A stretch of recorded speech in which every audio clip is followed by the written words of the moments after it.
as well. Let's put our hands together for them.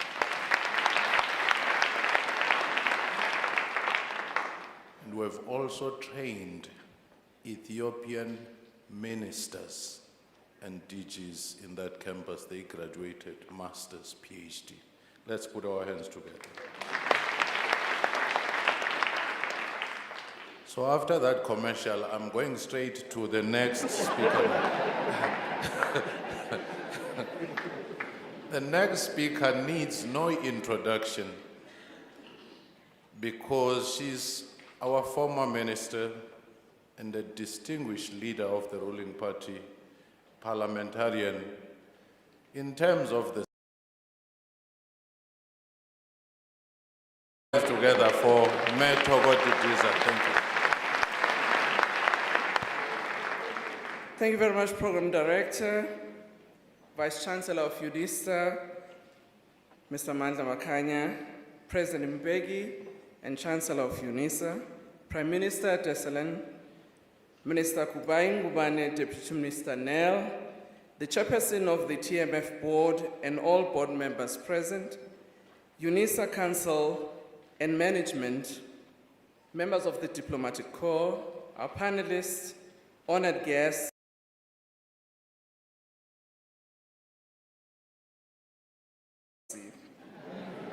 I've seen the fighters here in the Youth League and all of them are here. I didn't see Daso, maybe it's also here. Today we mark the 10 years of the Thabo Mbeki Africa Day Lecture in partnership with the University of South Africa. This premier event has and always will be a reservoir of knowledge where we come and reflect on critical issues that face our continent. On the launch of the Thabo Mbeki Africa Leadership Institute, Professor Batili, who's here among us tonight, actually its presence must be felt continent-wide. Professor Batili, I want to assure you that we continue to strive for that ideal. Our programs of both the Institute and the Foundation endeavor exactly to execute programs that respond to the call that you made, that we do attend to concerns and challenges that our continent face. This lecture, in my view, is a confirmation of our resolve to address challenges and concerns of the African masses. As UNISA, being a university in service of community, our role continues to be shaping the futures, making it sure that through distance learning, we also offer opportunities for engagement through our short learning programs as well as lectures such as these. We've also endeavored to work with the media, particularly South African Media and African Channel, SFM, who was our premier partner for a long time, as well as SABC, to ensure that not only those who are here, but also other members of our community, both in South Africa and in the continent, can actually be part of this.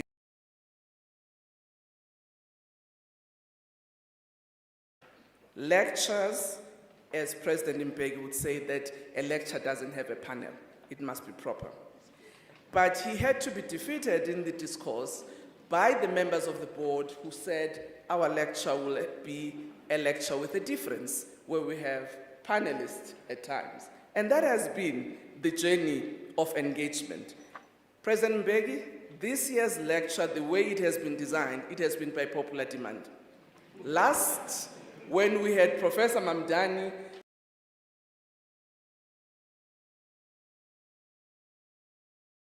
engagement. So I'm sure you would now agree, going forward, in the other decade, that we'll always have the Thabo Mbeki Africa Day Lecture with a difference.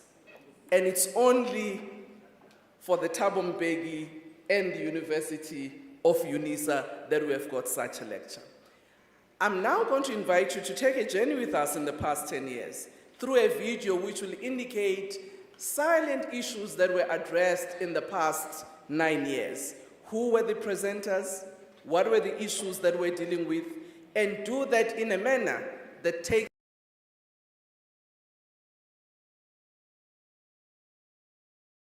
our honored guest. But for now, you're invited to walk the journey with me, but through IT.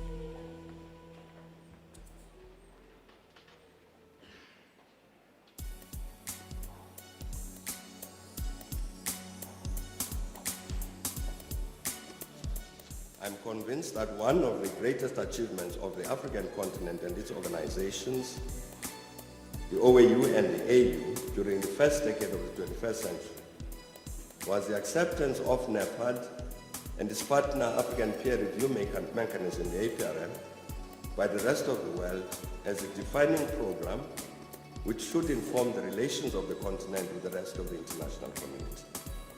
We must act to shape and mold the future and leave our imprint on events as they pass into history.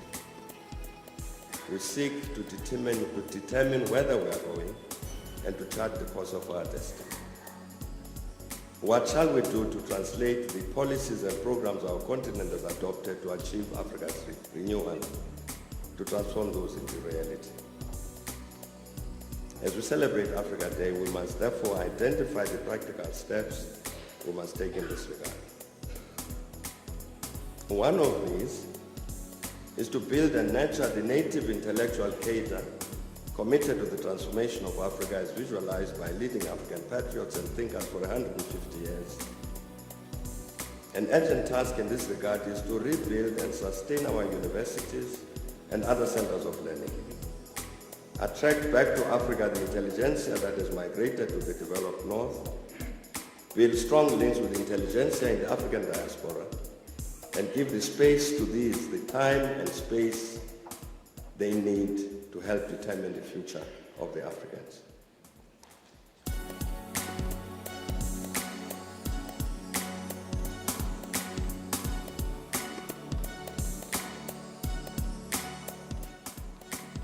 Throughout the continent today, the search continues for a truly democratic governance that operates in the interest of all citizens. There is no denying that Western liberal democracy, with its emphasis on separation of powers, representative government, free, fair and regular elections, rule of law, and accountable bureaucracies, are all attributes that will go a long way in positively transforming African societies. Such reforms, however, must meaningfully work for all citizens who must stamp them with their own characteristics. In Africa today, much of this is work in progress, and it's left to you to conclude it. I make an earnest plea to Africa's young leaders to pick up this gauntlet and proactively set about making our continent and its people a powerful factor in a globalizing world. Africa needs and deserves a renaissance, and its young leaders must reclaim the legacy and glory of our founding fathers.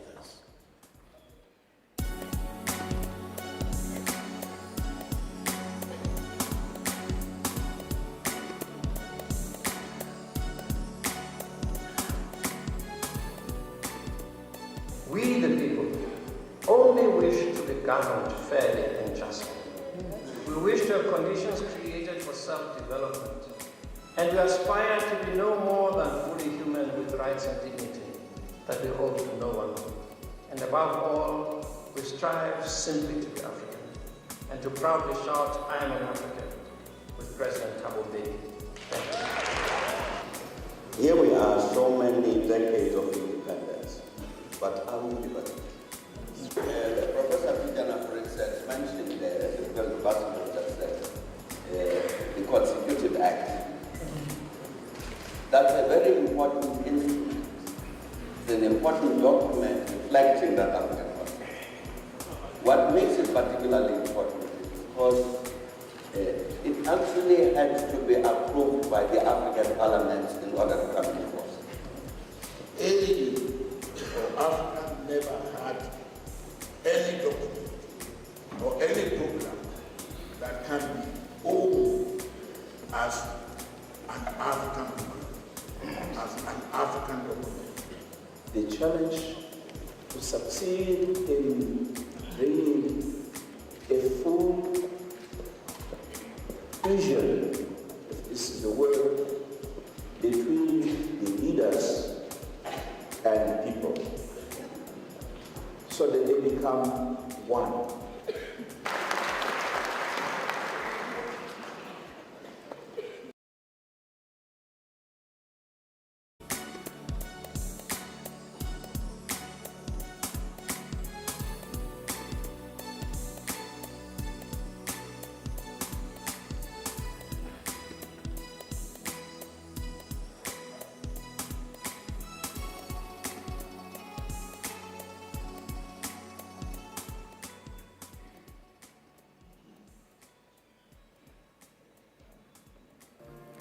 Years ago, this date was a dream. Africa is changed. The world is changed. I thought that at this time it would have been remiss of me to ignore the 50th anniversary celebrations of the Organization of African Unity. Therefore, I will start precisely there. However, to be honest, I personally believe that despite their strong emotional and historical importance, these celebrations are also taking place in an environment plagued by concerns about the future. These concerns need to be analyzed, clarified, and overcome. Thank you.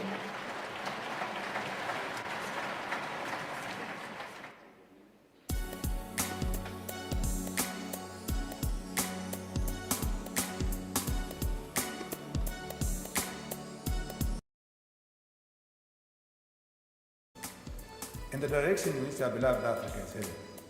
I'm optimistic because we've gone through lots of difficulties.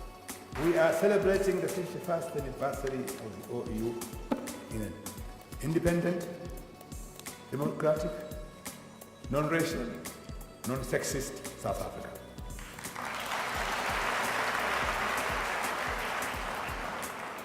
I therefore urge the generation of leaders. I urge you to build on the legacies of all those who came before you, to forge a path for those after you, to continue towards realizing a peaceful, prosperous, and united Africa.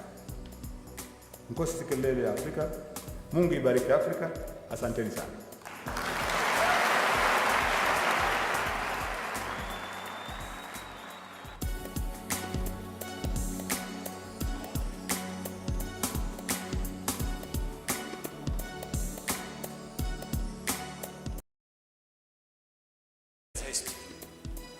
The injustice, the struggle, the victory, the dreams, and the challenges.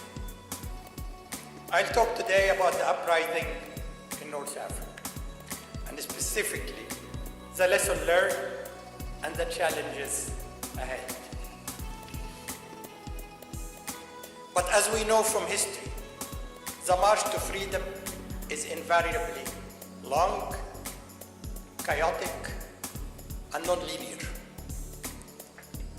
Therefore, change in North Africa remains a work in progress. It is time to think differently and act differently. I truly believe, and you should too, that Africa can. Thank you very much.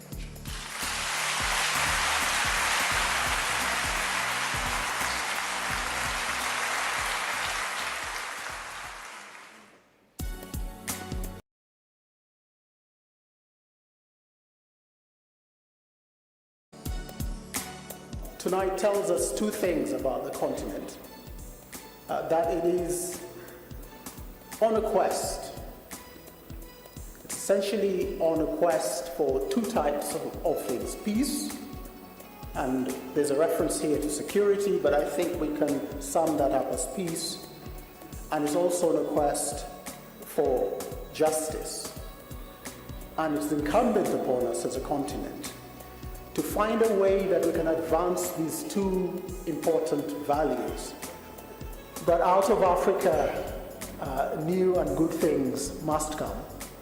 Out of Africa must come new ways of ending conflicts, new understandings of accountability.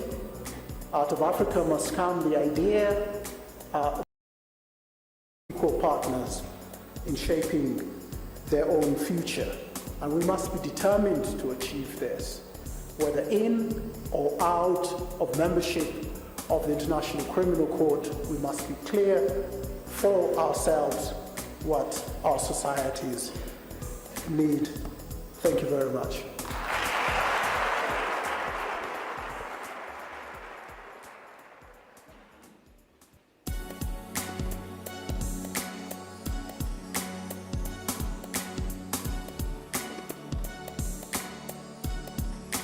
Kind of institutional change do we need which will make it possible for us to theorize our own reality?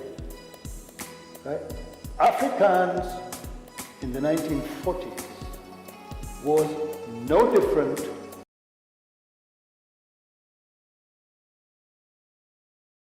folk language to theorize the experience of the Afrikaans people. You needed a whole set of institutions which they built in a few decades to theorize the experience of ordinary Afrikaans-speaking people. They built an institutional structure which made it possible to theorize. Now you tell me, where is the institutional structure? Where the experience of Xhosa speakers, Venda speakers, Zulu speakers can be theorized? Where is it?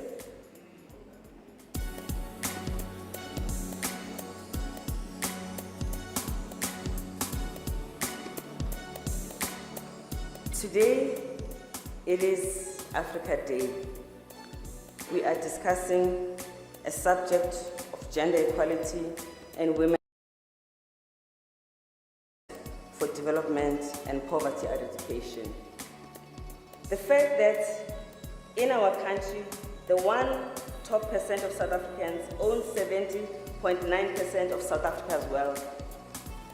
The fact that the 60 bottom owns 7% of the wealth of this country means that something radical somewhere has to happen. Something has to change. This is not sustainable. The Sustainable Development Goals, Agenda 2063, and our INDP, these are the things we want to change. The fact that land ownership pattern is the way it is in our country.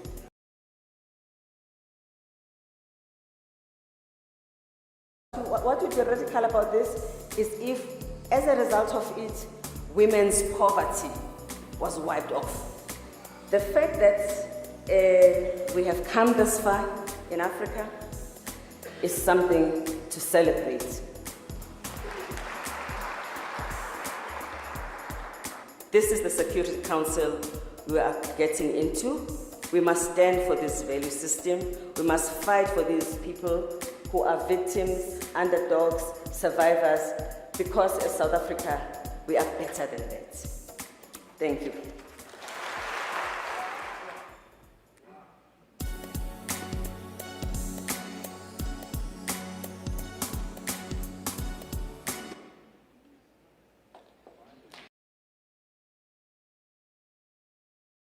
That journey, we're now in 2019, the national question. Africa is the only continent, if you look very carefully, that is shaped like a question mark. And the dot at the bottom is where South Africa is.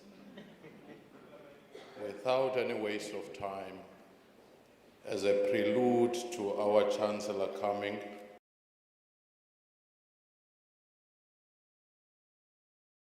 over, introduce our honored guest.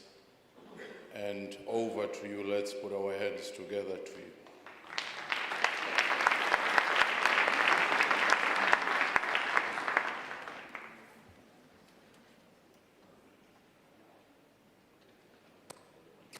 Thank you.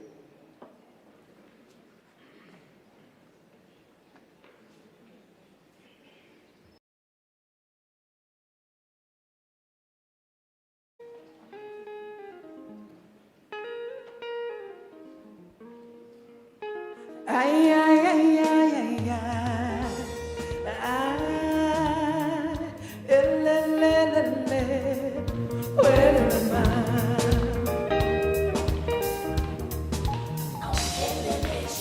Hey, you know the tickets. How am I?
MC has just said, or somebody else did say this, that I was asked to introduce the Prime Minister Hailemariam Dessalegn.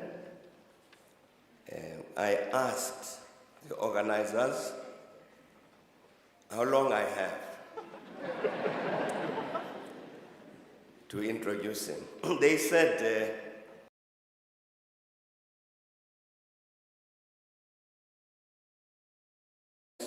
Sumato, when I come to 2 minutes, stop me. Because they said a minute or two. I want to be 2 minutes. But Prime Minister Hailemariam is, I'm introducing you.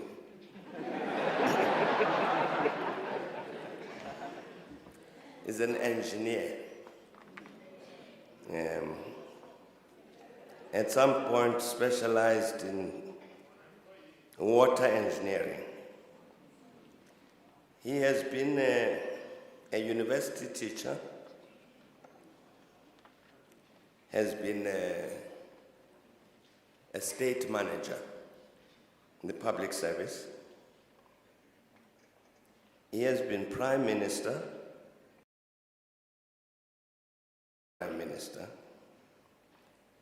and Prime Minister. That's 2 minutes. There's one thing here that is common between the Prime Minister Hailemariam and myself, in that he resigned from government last year. You remember I did that some years before him.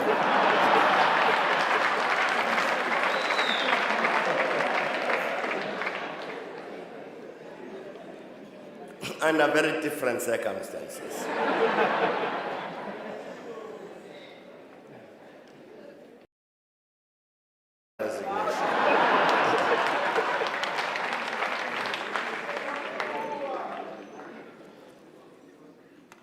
You know, at the end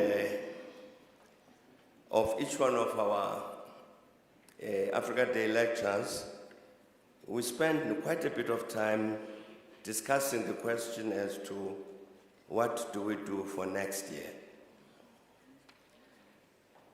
And when we raised this matter last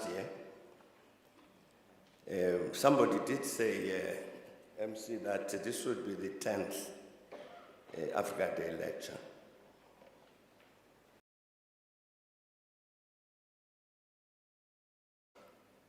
The Prime Minister Hailemariam to deliver this lecture. We all agreed. And there were two reasons for that. One was historical. I think as South Africans here, we all know that Ethiopia has been with us in the public consciousness of many of our people and the center of the striving to liberate this country since the 19th century.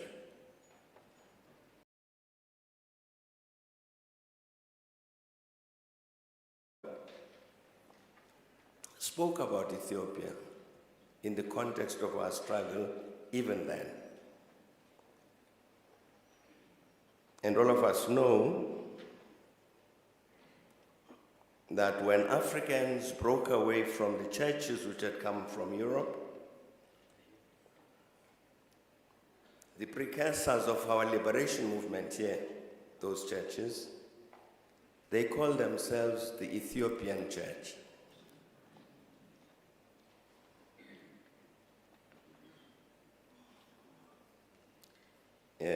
I'm sitting next to a Panipichana.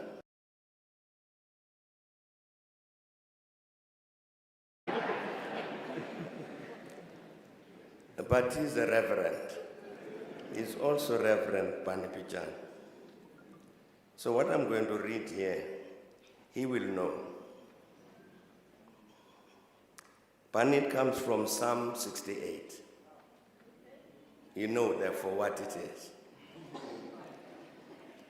It says, rebuke the company of spearmen, the multitude of the bulls with the calves of the people, till everyone submit himself with pieces of silver.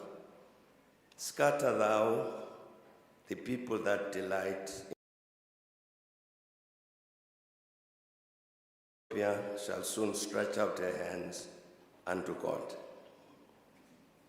And this is why you had the Ethiopian churches. They took this from Psalm number 68 of the Holy Bible. You'd find, the historians among us will know this, you'd find, for instance, in colonial documents of colonial Natal, when they were talking about the person who became the first president of the ANC, John Dube, they called him an Ethiopian. The reason for that was because at the turn of the 19th century, beginning of the 20th,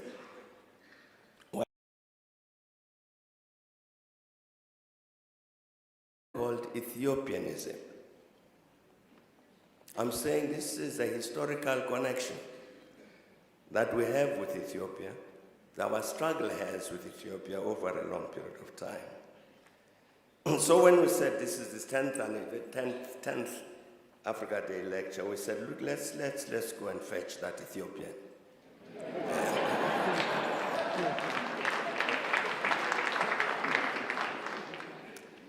The other reason, apart from that historical one, was a strategic one.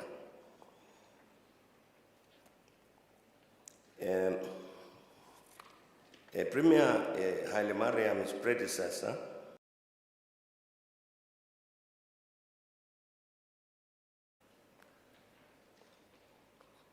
and there's one thing that Meles kept raising with me,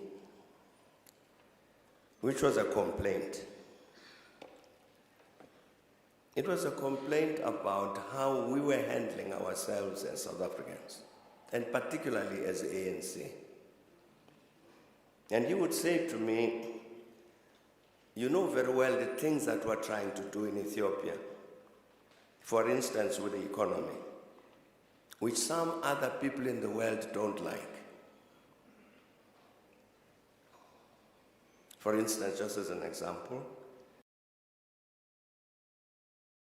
foreign banks to come into Ethiopia. This was to ensure that you develop the indigenous banking system and make sure that it has the resources, capital available to develop the Ethiopian economy.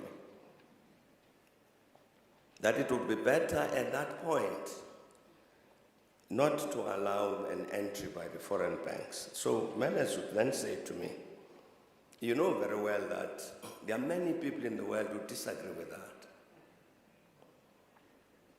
We talk about globalization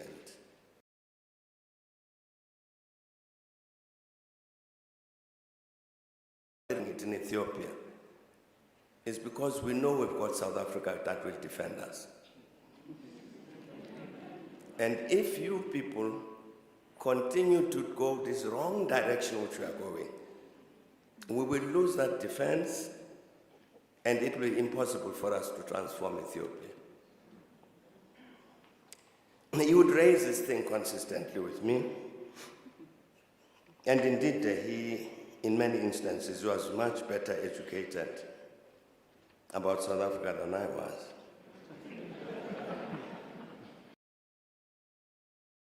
Engaging each other about Ethiopia, about South Africa, about his political party, the EPRDF, and about the ANC. And an interesting thing is that many of the troubles and problems that the ANC is experiencing now, the EPRDF has experienced. So it's possible to discuss all this and for me to say to him, what shall we do?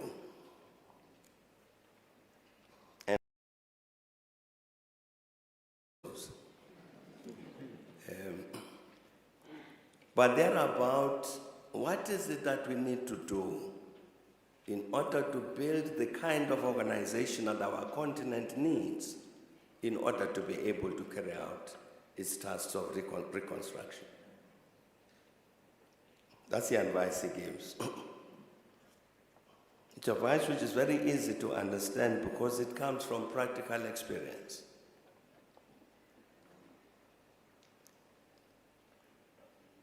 Ethiopia also is very important because very interesting ways to the challenges of development. A task which faces us globally on the continent, a challenge of development.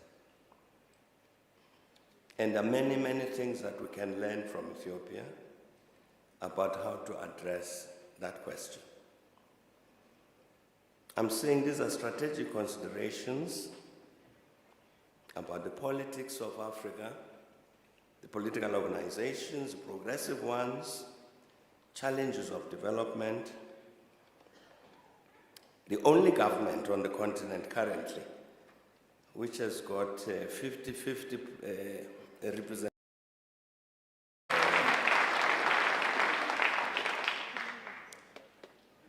So there are many things that it seemed to us as we listened to this 10th Africa Day lecture on an important issue, the national question, which even in this country has not been solved. In certain senses, we have regressed.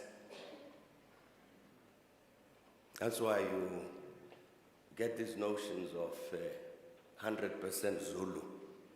That's a regression.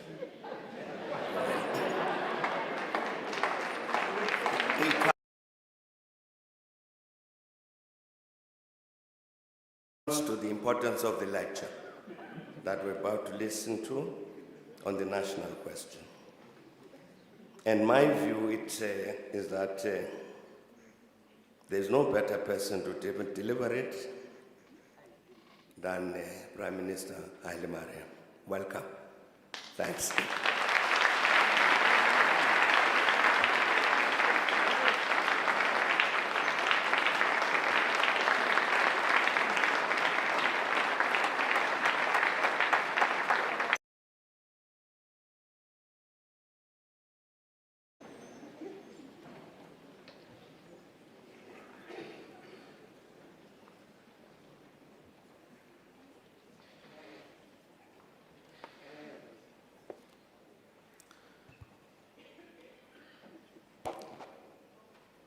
Your Excellency and dear brother, President Thabo Mbeki, distinguished participants,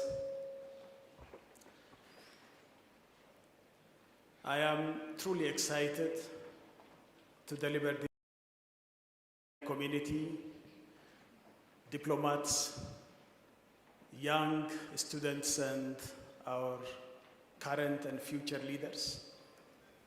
And thank you very much for giving me this opportunity to speak in this distinguished audience. First of all, I brought greetings to you from your ancestors' land, Ethiopia.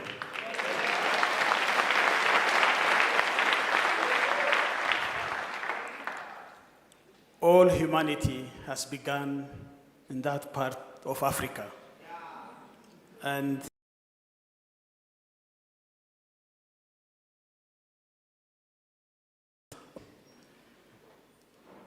I believe when President Mbeki asked me to deliver this speech in front of this distinguished audience, I said to me, yes, I should do this because I have a duty to do so.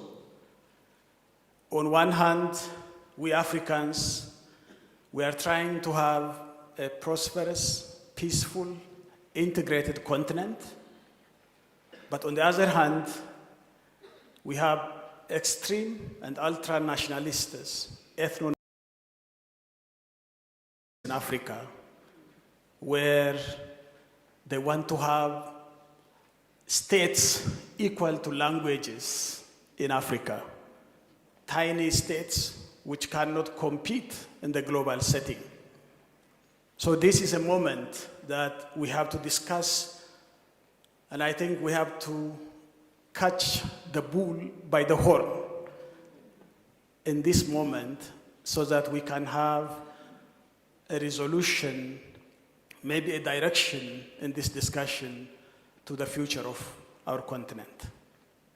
So I think this is why I have taken this heavy responsibility to speak about the national tensions we are experiencing at this moment.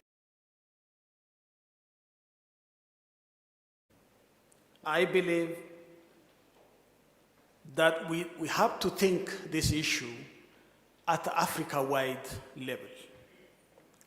We cannot resolve this issue looking into specific countries, except that getting some experiences from these specific countries.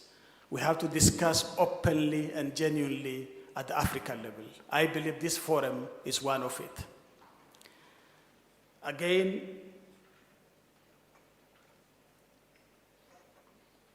I think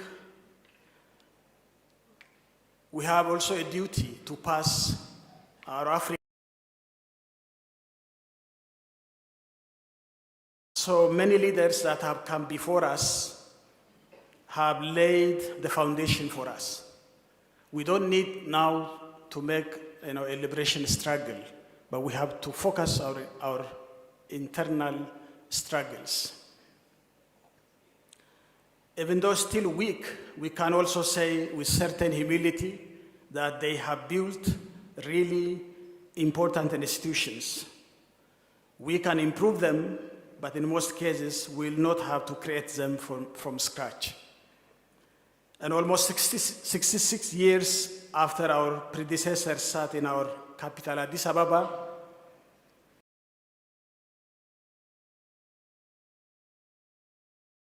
African unity, we are finally talking about continental economic integration in which we can trade amongst ourselves free of tariffs.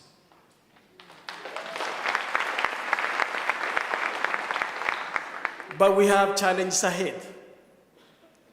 The thing is, we have put this continental free trade area as our blueprint, but on the other hand, there is a question raised as a sovereign right issue, and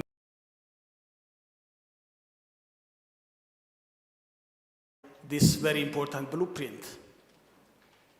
I think this is the mentality we have to fight before talking about our national issues. I will come later on the national question. Again, on the other hand, as we are trying to bring this continent together, as I said, as I look at even smaller countries, and perhaps as many countries as a language, as I said, but even is this politically palpable? And we have to question. It is United States, it is Brazil, it is China, it is India. I think these are the countries, because of their size, they are capable of competing. We are Africans, as balkanized as we are now, can we compete, can we survive, is a question that the academic community and the political leadership should respond at this moment. I think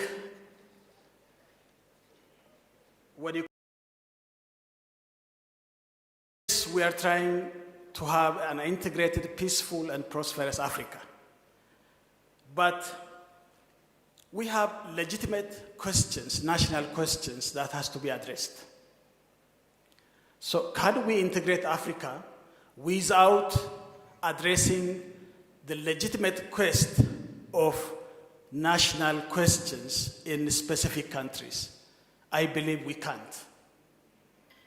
So I think if we want to integrate our continent, we have to also focus on addressing the national question that's looming in specific countries. So today, because Africa is very, very diverse and we cannot address it all at a time.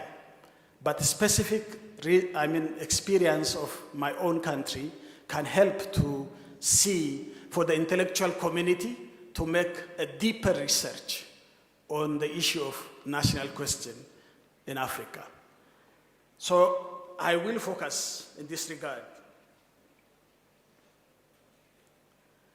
But I want to challenge Africa's intellectual community. How do we define nation, nationalities, and national movements or national question?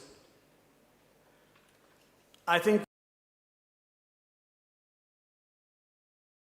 definition for the national question on one hand, and there is also Eastern European definition of the national question. Which definition helps us Africans to understand what national question is all about? And given our colonial and apartheid legacy, how can we define national question looking into specific countries like Ethiopia or South Africa?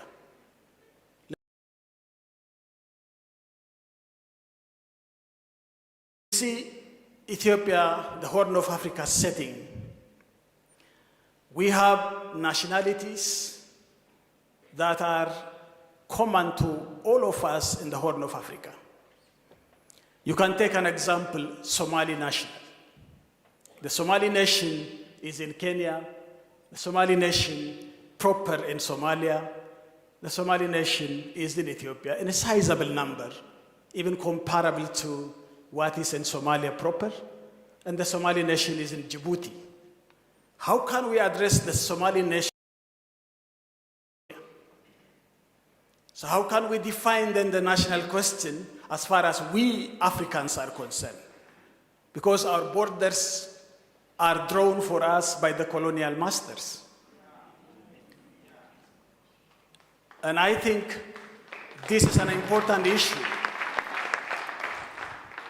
But let me come. I have very little understanding of South Africa, but how can you define national question without looking into Botswana, Lesotho, Swatini, in South Africa? So today I want to challenge our intellectual community. What do we mean by national question as far as Africa is concerned?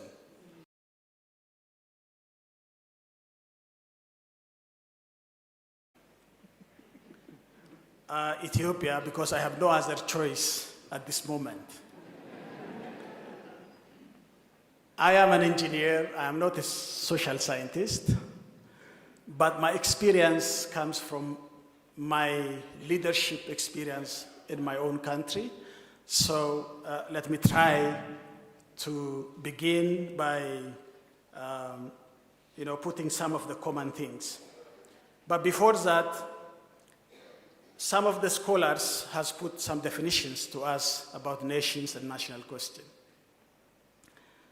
I think according to Ernest Renan, he said nation is a distinct to live together in the present. Ethnic origin, language, religion, and territory need not be decisive factors. So, is nation equivalent to ethnicity? I don't think so, according to this definition. So we have to think about what do we mean by nation. Again, some other scholar, Max Weber, said in his part, the political dimension of the national phenomena, he argues that the concept of the nation is not empirically definable. And national solidarity from the memory of a common political fate. So again, it is not primordial. It's not related to our blood. It's not related to our, ethnicity, per se. So I think when you talk about national question, we have to clarify this. From the far left ideologies, which I mentioned, from Eastern European dimension, especially from Soviet Union and the Yugoslavia and Czechoslovakia, and what happened in those areas.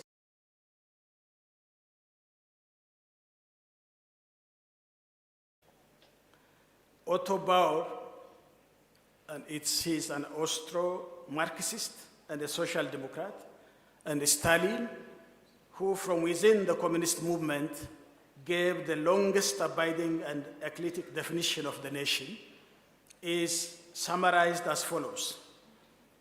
For Bauer, certain characteristics make up the nation only in the context of interdependence.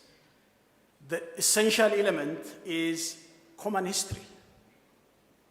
So again, you can see similarities whether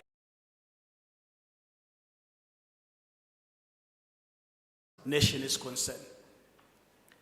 And in various nations, these elements occur in various combinations. According to him, the nation emerged from the community of origins and the community of cultures.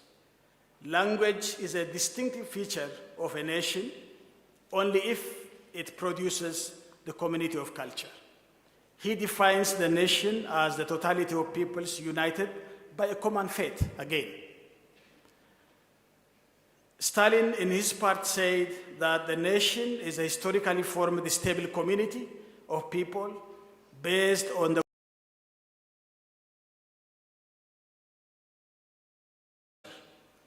For Stalin, only all these elements make up a nation.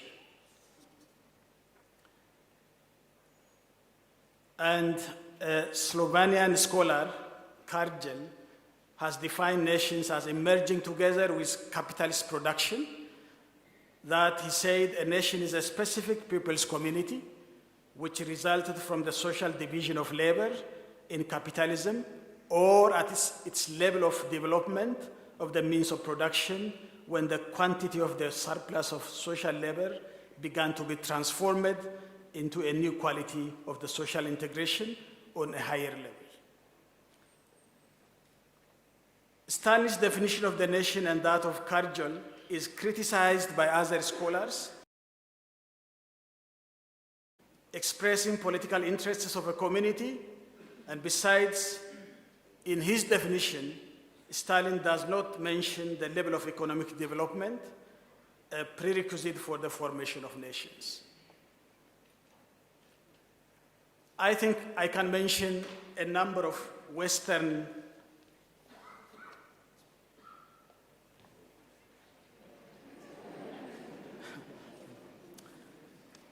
It's a challenge because maybe the university can think about this issue later on.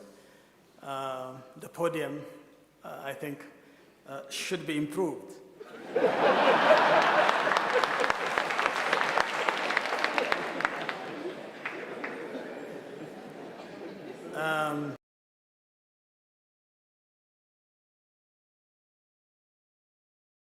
We are so much energized by the music, and that was very entertaining. Thank you, sister, for this.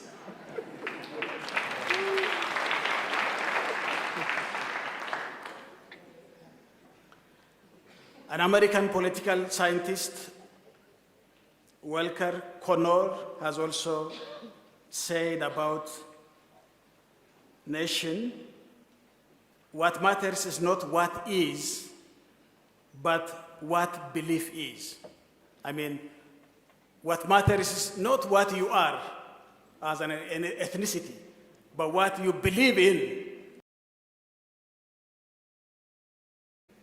So I think there is an important issue in these definitions, both from the Marxism camp, also from the liberalism camp. Both of them, they have a common definition as far as nation is concerned. That I bring because in most cases, nation is mistaken with ethnicity in Africa. So,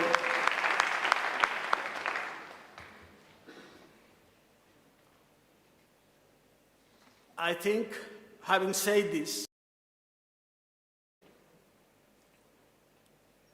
a national question is a question consisting of the political mobilization and the struggle by dissatisfied and aggrieved nation to redress and exact more just and equitable accommodation.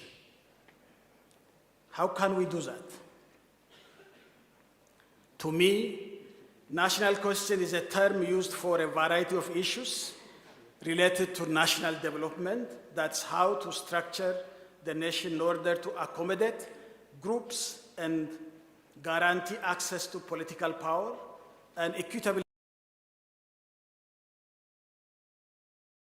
The competition and the conflict between and among different nationalities or groups or nations to control the political power and the resources. That shouldn't be mistaken. In Ethiopia and in Nigeria, for example, the background to national question is the perceived and the real domination of political elite of some groups by the other due to historical and structural nature of the nation, such as center-periphery relationship. A bird's eye view on the political history of my country, where you can understand how the national question has come about. We Ethiopians, we trace our history to more than 4,500 years back.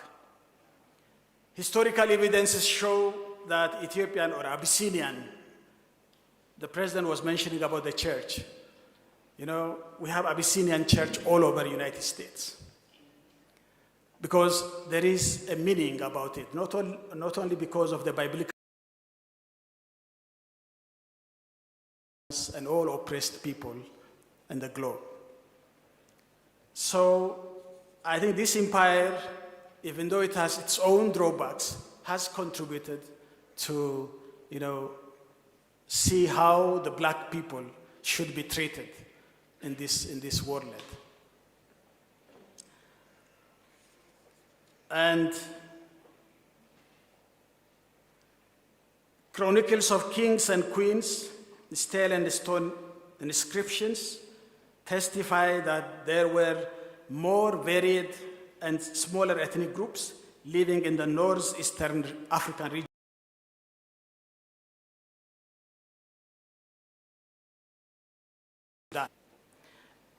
than there is today. There has been a process where small ethnic groups has integrated into a bigger ones in our area, the Horn of Africa area. So I think historical evidences show there is a movement, an integration process that was taken. But that has been halted by the colonial aggression of these Horn of Africa countries. By now, we could have emerged as a big nation because of the Balkanization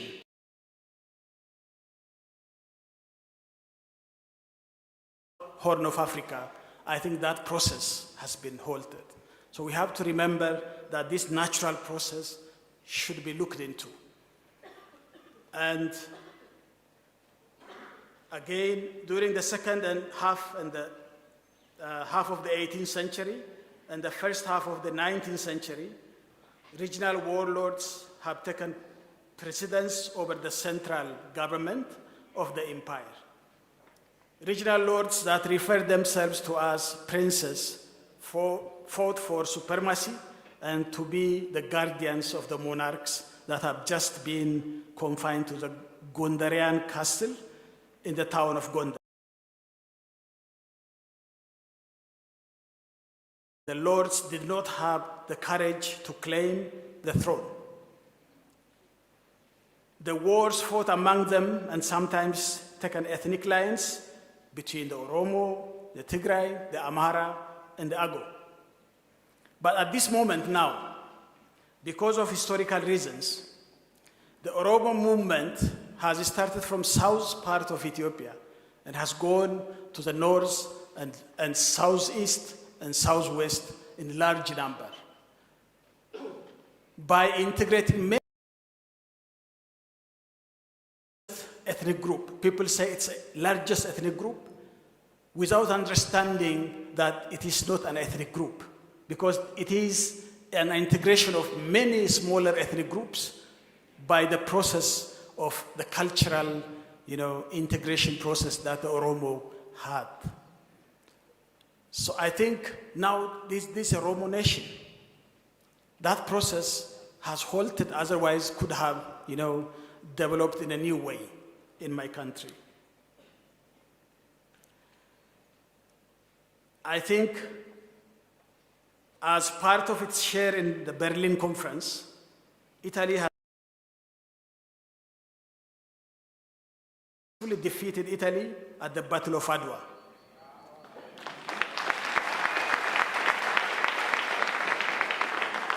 Many Africans and Latin Americans and Asian people have taken the victory of Adwa as a symbol of independence, liberty, and equality, especially against the European and white colonialists. I think, therefore, Italy has returned empty-handed without being able to succeed what it came for.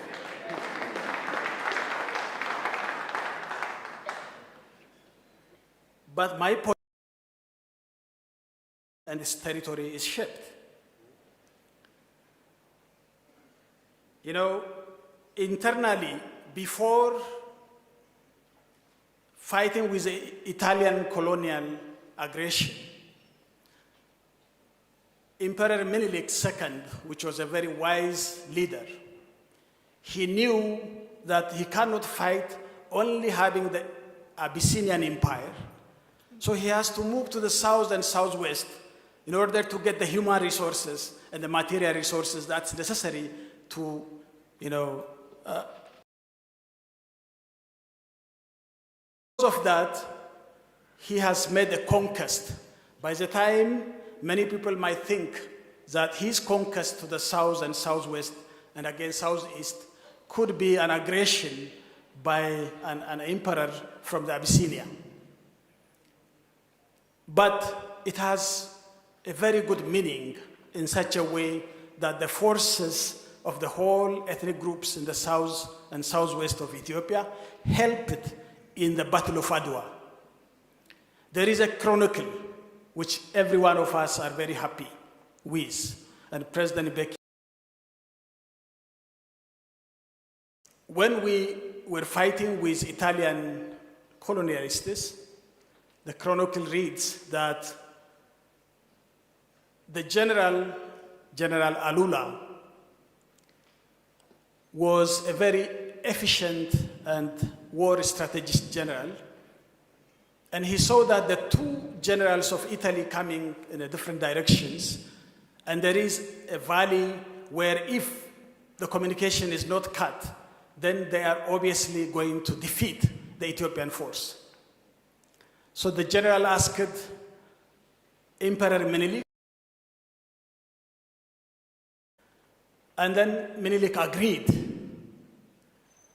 And the good thing is, the Oromos are very known horse riders and fighters. So Menelik strategized that the Oromos take up this valley very quickly, so that the two generals of Italians will not meet with each other and conquer the Ethiopian soldiers.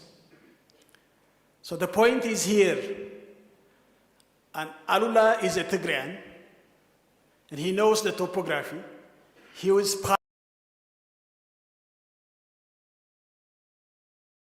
the strategic leadership of an Amhara Highlander, which is Emperor Menelik, and the Oromo warriors and horsemen involved in it. That's why people are always asking us, how did you manage to defeat the Italian aggression? It's simply because all the nations of Ethiopia has collaborated in fighting this external aggression.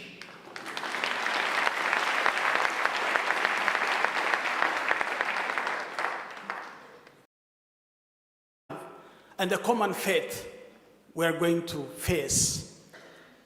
And I think that ideal is the most important things we have to learn from the Ethiopian history. But still,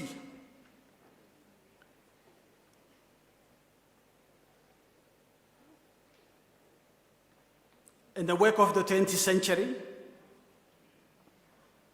European superpowers of the time were approaching the then successor to Emperor Menelik, Liji Iyasu, to have him on their side in their fight to conquer back again.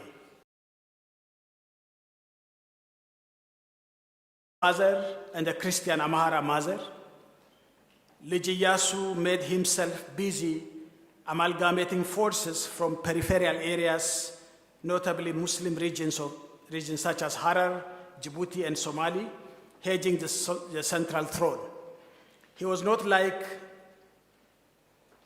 by the aristocrats of the central government due to his alleged advocacy of Islam, leading to his imprisonment and later demise. He is credited to have attempted to modernize Ethiopian politics by including peripheral warlords to the politics of the central government. The point is here, again, given all these positive things, the national cohesion from outside, but internally, the cohesion has not been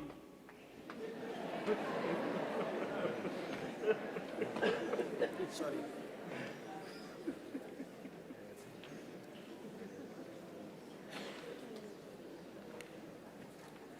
Yeah.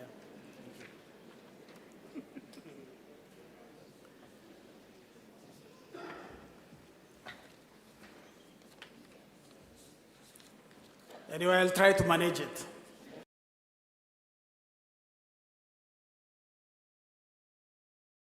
To make a point that, you know, when you are unified, you can be very strong. But again, when you are dissociated internally, then you become weaker. So I think we need to have a lesson that should be learned from our monarchy and what has happened in my country. Again, you know, Emperor Haile Selassie II, which is the most modern emperor in Africa, and he is the cousin of Haile Selassie issued the first ever constitution to the empire in 1931. While the constitution could be admired since it was the first ever move by an emperor to be issued to his people, it was highly limited in scope and rather gave a written mandate of subjugation of the mass under the kingdom. Some historians argue that the constitution was issued as a matter of the fact that it was a prerequisite in order to join the League of Nations. It did not have any room to answer questions of human, democratic, and equal participation. The looming national question of the time. One point here we have to address is you know, the national question becomes intensified when there is modernization in the country. As I said, the definitions which I mentioned earlier, you know, during Emperor Haile Selassie, capitalism was fledgling in the wombs of feudalism. That was a time when huge questions are coming from every direction. So I think one point we have to take into consideration is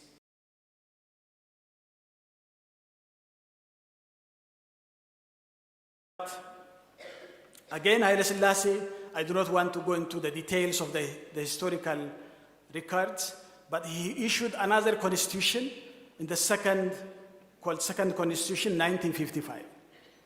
This was a much awaited one, especially by the intelligentsia, as they were expecting to see a constitution that resembles the ones in the likes of England, Belgium, Spain, and most of Scandinavian countries, that where majority of them were educated in those countries, to the dismay of them and the water and the people of Ethiopia.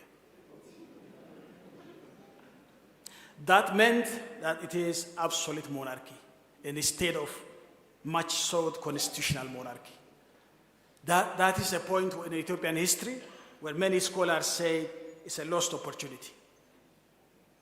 Had it been a constitutional monarchy, the country would have not degenerated into different, you know, national questions and other things. But again, concurrently, you know, the situation of Eritrea had exacerbated the ages. Many historical accounts describe parts of the current Eritrea as being governed by the Ethiopian Empire, that it shares the ancient and medieval history of Ethiopia as Midr Bahar. Midr Bahar literally translated as land of the sea. Of course, it will be worthwhile to mention that some foreign powers like the Ottoman Turk and Egyptians has occupied the coastal area of this land. Again, the invasion of the colonialists through Assab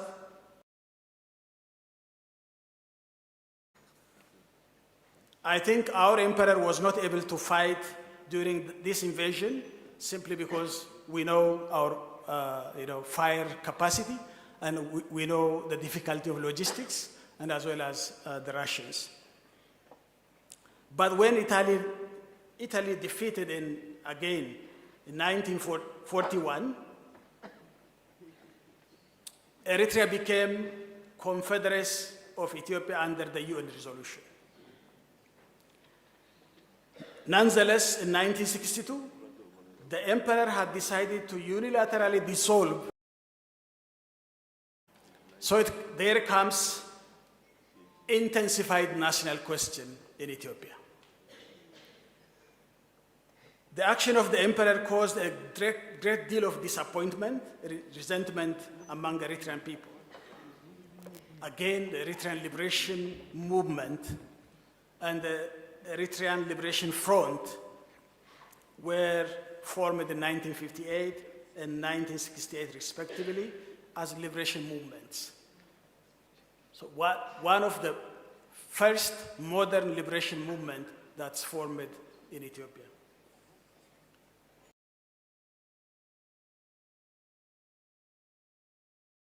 Eritrea won its independence from Ethiopia in 1993. Again, the history of Ethiopia. The emperor's inaction to modernize Ethiopian politics toward creating a state in which all individuals and groups enjoy their democratic and human rights, coupled with the agenda of the world's superpowers toward the Horn of Africa, had given birth to what's known as Ethiopian student movement.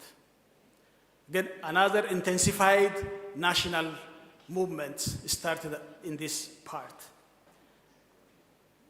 Let me quote one of the most important quotations of course.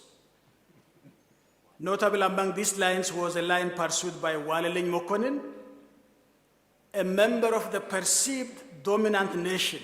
By the time, Amhara nation was considered to be the dominant nation in Ethiopia. But this individual is a member of that dominant nation. He wrote a controversial and yet still debated about article regarding what he refers to the question of nationalities of Ethiopia. Have found it very risky and inconvenient to bring into the open certain fundamental questions because of their fear of being misunderstood. One of the delicate issues which have not yet been resolved up to now is the question of nationalities. Some people call it ridiculously tribalism, but to me, it's a national question. Panel discussions are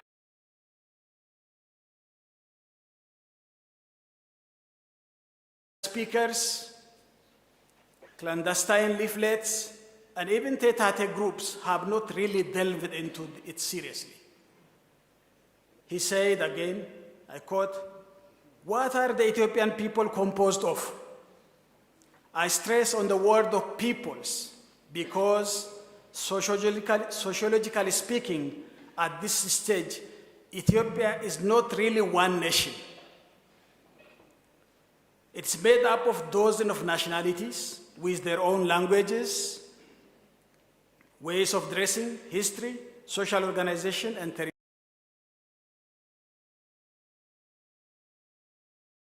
Of people with a particular tongue, particular ways of dressing, particular history, and particular social and economic organization.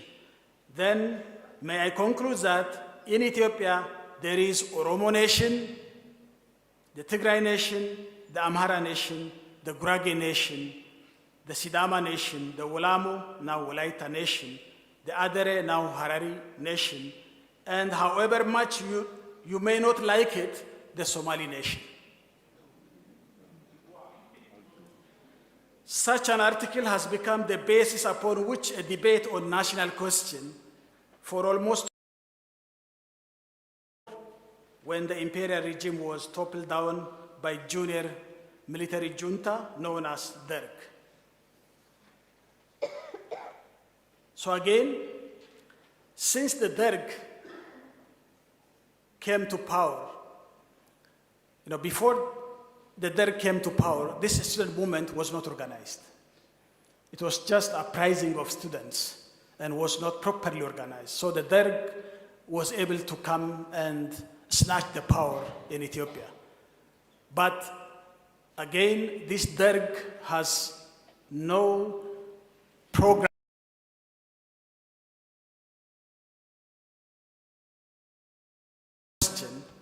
Then the Derg started stifling all rights of the people. Therefore, this student movement has changed into national liberation movements. So that's why you find in the northern part of Ethiopia, the Tigray Liberation Front, closer to the Eritrean Liberation Fronts, and western part of Ethiopia and southwestern part of Ethiopia, you find the Gambella People's Liberation Front, the Ogaden Nation Liberation Front. I can name them all, but 17 armed national liberation fronts has been formed in Ethiopia. So I think the point is not the national question in Ethiopia has become and begun intensively. So the Derg immediately noticed this, and then initially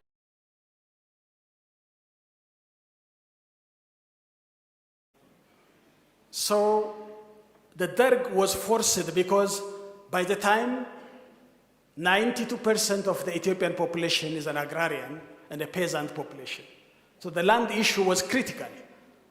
The Derg could have been toppled immediately because that was raised by the student movement. So the Derg was immediately able to respond to this land issue, and the agenda of land for the tiller has come, and it has got a resolution. But until now, for Ethiopian development, the land issue which has agenda.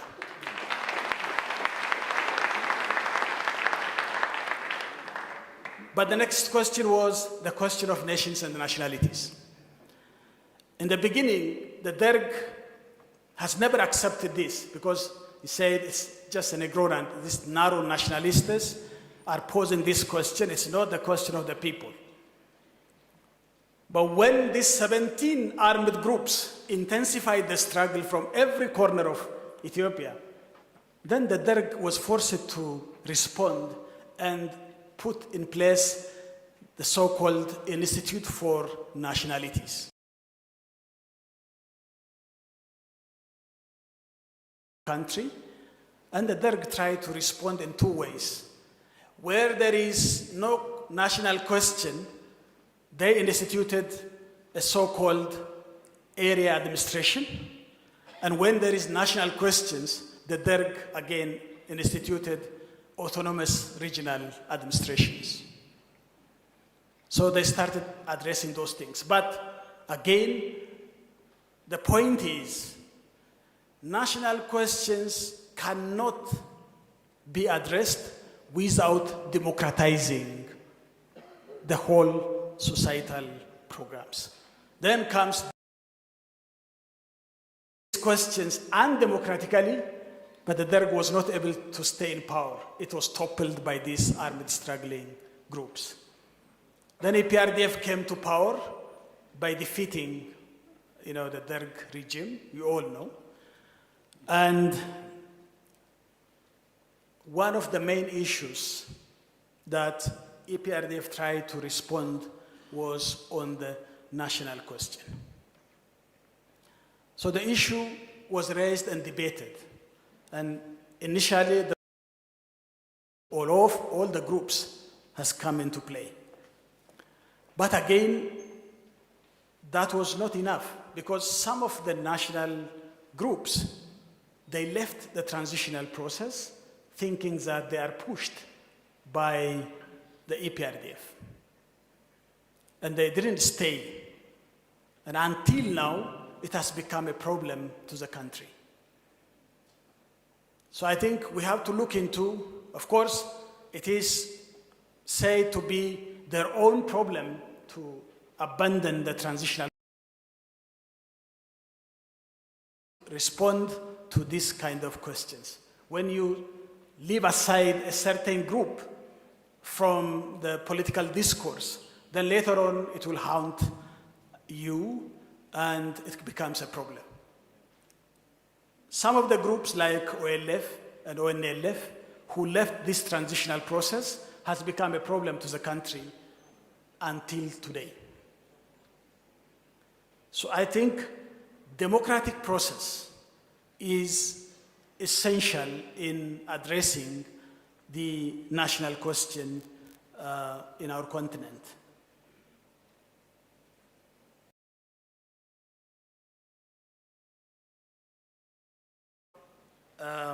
EPRDF has tried to address this national issue.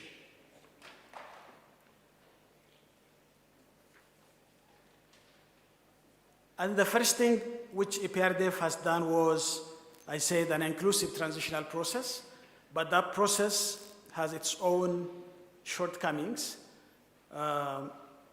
which I will mention it later on. The drafting of the constitution, which is the fourth constitution in Ethiopia, has tried to address all these national questions. The first thing is we have to accept the universally accept.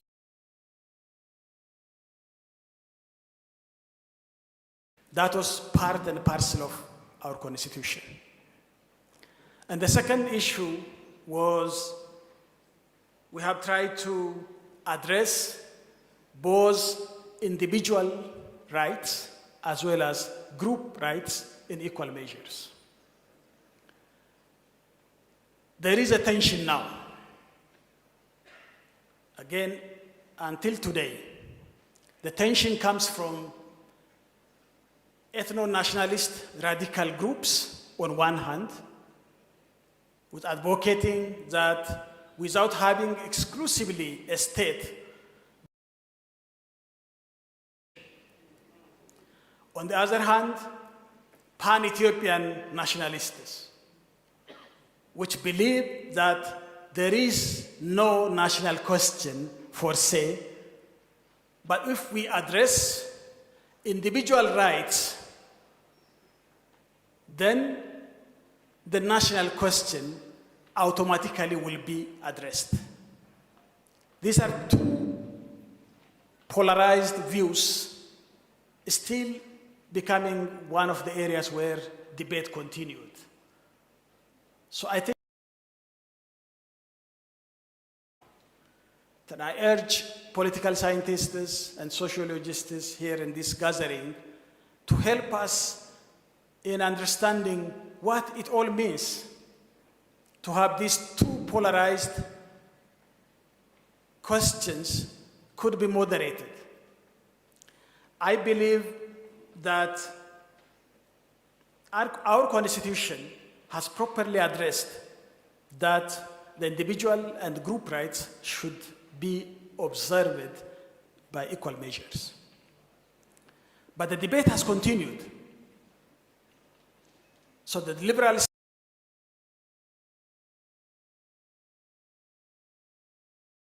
about the national question and the group right. And on the other hand, those who want secession, extremist nationalists are posing this question, and again, that made polarization in the country. So that's an issue which we should resolve. I think one important thing from the Ethiopian lesson I just want to talk about, doom and gloom. Nationalism has its own positive things if it is properly handled. I'll come to the point when President Thabo Mbeki raised how the Ethiopian economy grew very fast the last 18 years with a double-digit growth in the African continent.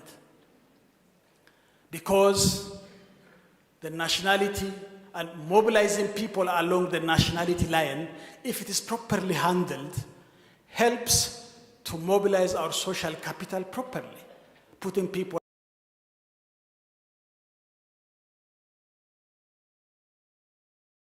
to mobilize our people along the nationality line.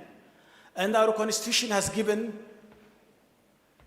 to have a federal governance system where the federal states considered, in most cases, out of the 9 federal regional states, 5 of them are national regional states. I say this intentionally.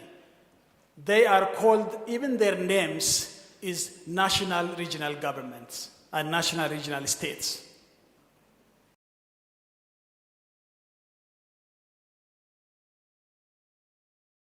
That has its own state. And the Somali nation has its own state. And the Afar nation has its own state. But is it sustainable? Can it work? I think this is the question I want to pose to the academic community. But for us, the theory is, if you cannot have a national state at the center, then you can have a national state at the regional level, so that the national question can be addressed in a proper sense. Self-determination works. In our constitution, we have embraced that self-determination up to secession should be allowed. The only constitution in Africa where self-determination up to secession is allowed is our constitution. So this debate is continuing until today in Ethiopia. Some say that this provokes for nations to dissociate, to separate from one unified country. The other debate is we have to make unity. Nations should be given the right to secede. This is their democratic right. We cannot confine nations into, a closed system where you say, putting the secession agenda cannot be provocative, but the central government will think twice, 3 times, if this provision is in the constitution, that tomorrow nations will ask for secession if their democratic right is not.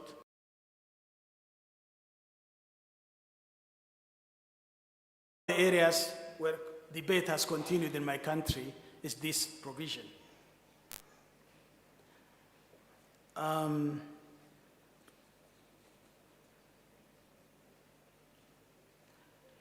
As I said,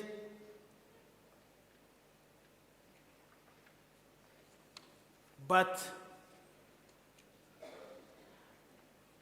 before I conclude, what are the problems of nationalism? I said there is positive things about it. What we witnessed in Ethiopia, even currently,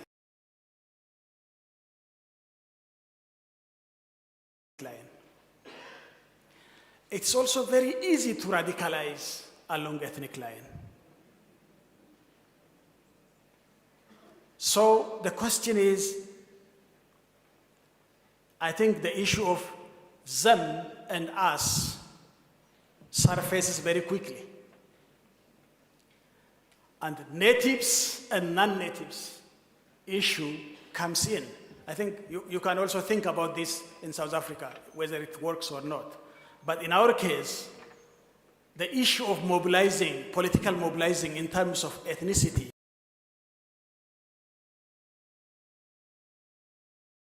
strangers and owners of that land, kind of narrative. Can this function in a democratic, free society? I think this is a big question we have to address in our African context, because that has not been a problem somewhere else. This is our own problem, and we have to deal with it. Of course, in Europe, now, after they call mature democracy, you see that, migrants are considered to be, has become an agenda there also. So let's talk about, can democracy respond to these kind of things? I think are an issue. So, and the second issue is what the ethnic nationalists often overlook is that identities are multiple and also socio-historic constructs.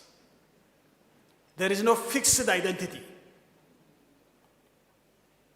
It is, I think, are not completely primordial and can shift.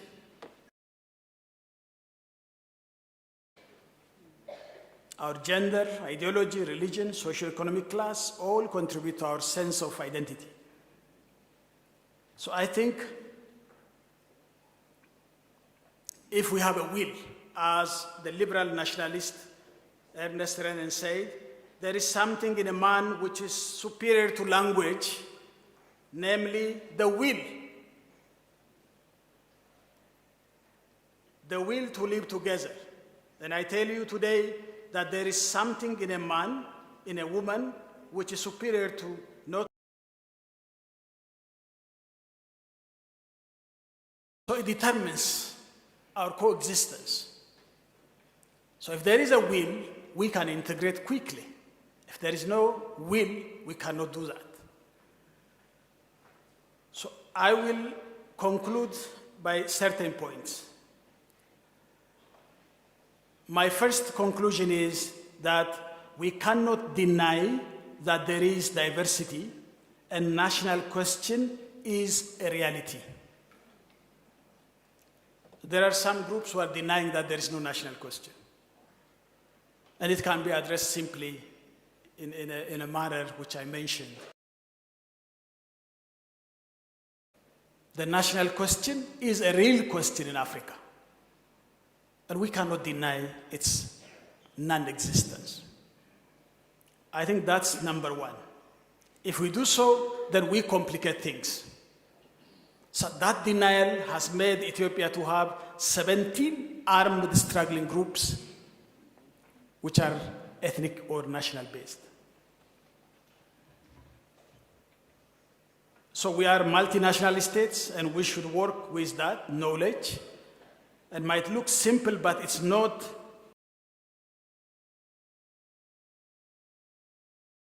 Polar tensions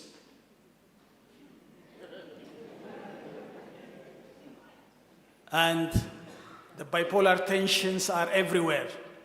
The manifestations can be different. So, and therefore,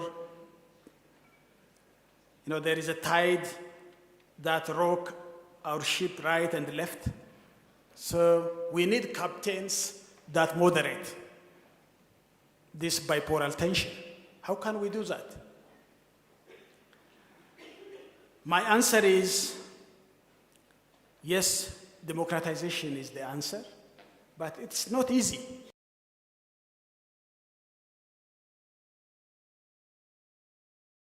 The Western democratic principles are not on our side because this functions in a homogeneous society. We are a heterogeneous society. We are multinationals. So how can we address this? We need a specific African solution to our problems.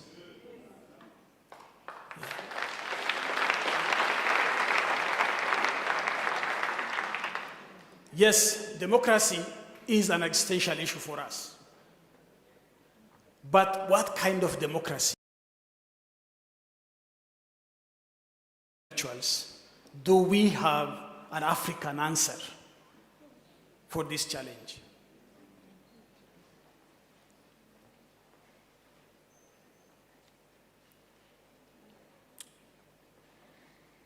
And the second issue is we shouldn't leave the national question and democratization to political elite and business elite, for as there are those as far as I know, there are political leaders who are selfless to serve their own countries. But because of the class interest of political elites and business elites,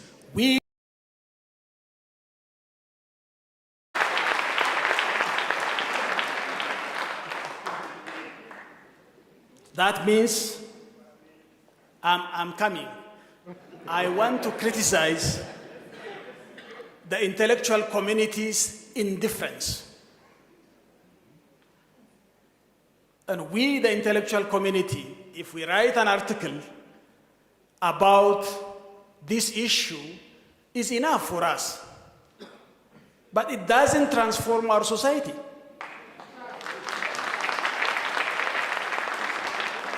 We cannot sit idle by.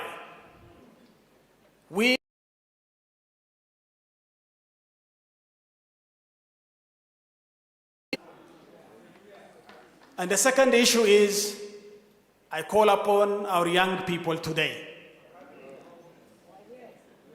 What the Algerians have done, what the Sudanese have done, what the Ethiopians have done earlier, you have to do everywhere in the continent. My suggestion is, but you should be organized. Otherwise, like it has been the Ethiopian student movement, it will be snatched by a certain group.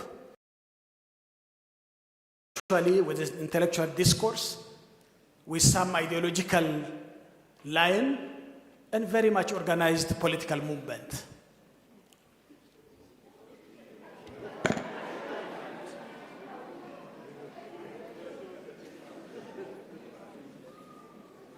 Maybe this one is very sensitive, so.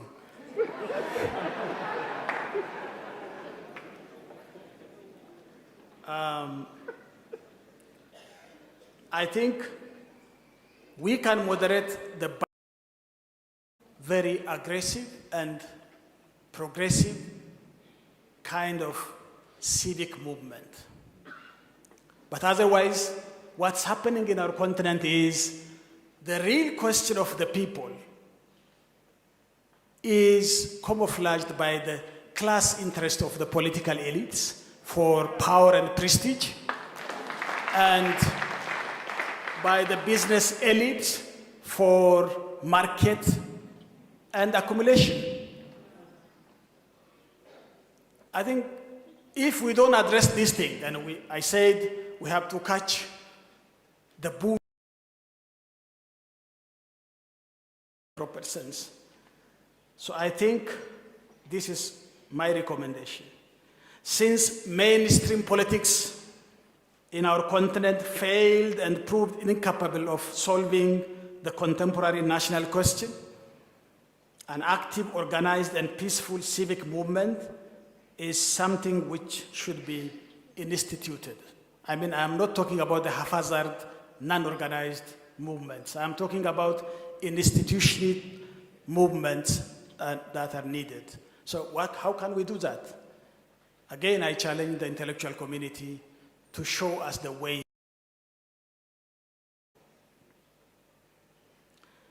Again, we have to have a succession plan.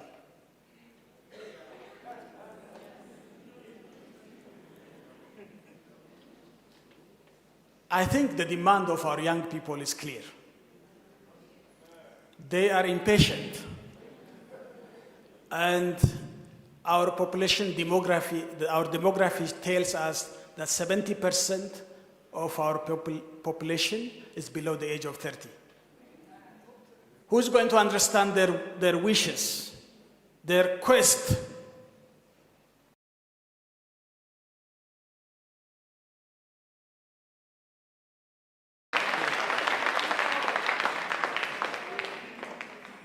This might work for Europe, United States, maybe not United States, but mainly Europe because there's aging population.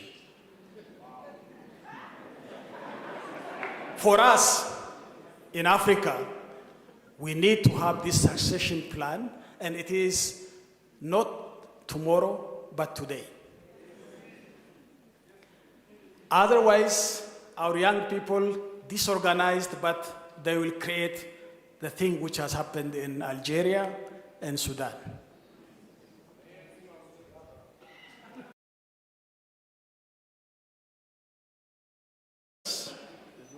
This is their time, and we, the old leaders, should support them. We should be backbenchers.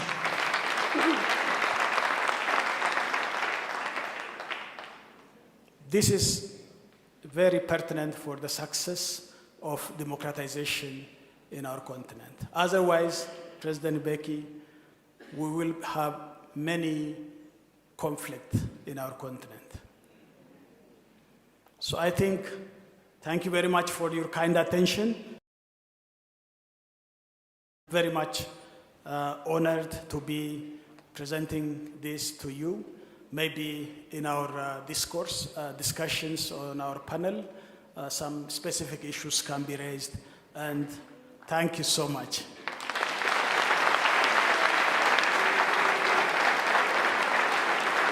Thank you. Thank you.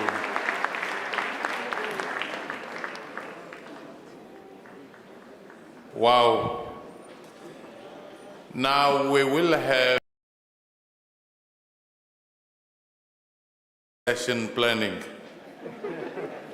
when we call upon our next program director who will facilitate the panel and the person who needs little introduction as a public scholar, as a political economist, the very dynamic leader, Lebohang Pego. Over to you, Oma Segenale. Thank you.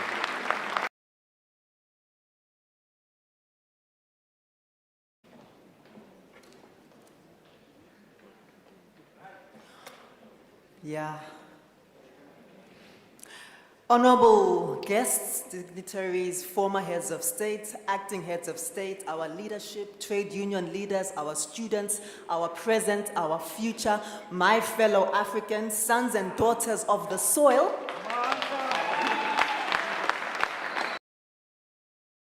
Mulibwanji, and all protocols are indeed observed on the African soil. I am so excited, and I'd like to appreciate very deeply His Excellency's remarks. And in surmising them, I would also like to invite the two panelists to join us on the stage, Dr. Jimmy Adesina and Ms. Christine Kunta, whom I'll introduce shortly. Please clap for them.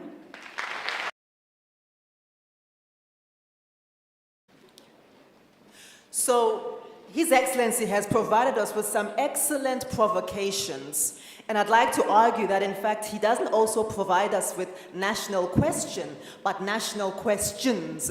He also gives us the opportunity to think through what does an African identity look like and whether we can negotiate multiple forms of African identity. Actually become confederations of what should be national identities. It also means that how do we then think about this them and us? Who is a native and who is a non-native? A question that in South Africa becomes extremely volatile. And indeed, the notion in this country of being a black African, having a hyphenated identity on the African soil is just an example.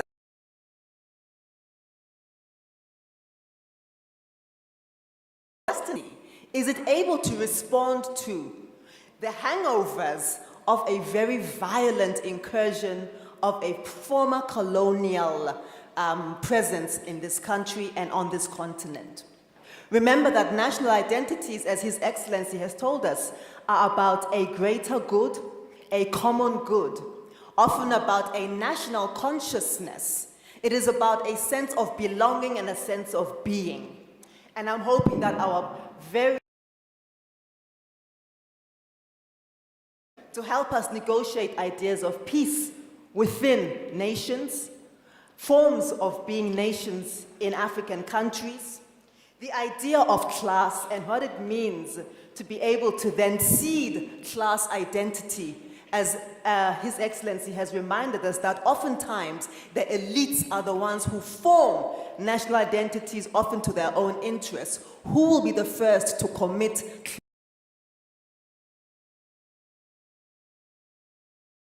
ethnicity, multi-ethnicity, multiple ways of being? Is it possible for us to think about ways of being African when we can't even think of ways of being Kenyan or Somali or Ethiopian or South African or Nigerian or Ghanaian? So I would like to invite our panelists and our respondents to begin to help us to tease out these issues.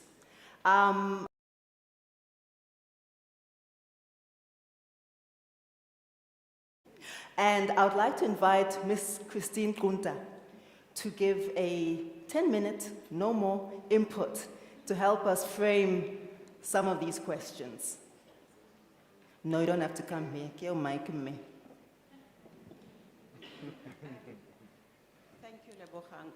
She told me when we were sitting there that she's been told to be brutal with us about time. So, them. But let me start with saying that I'd like to look at South Africa in a little bit more detail. His Excellency's exposition of Ethiopia and the problems they grapple there with are slightly different in South Africa because while we have in common with the rest of the continent the imposition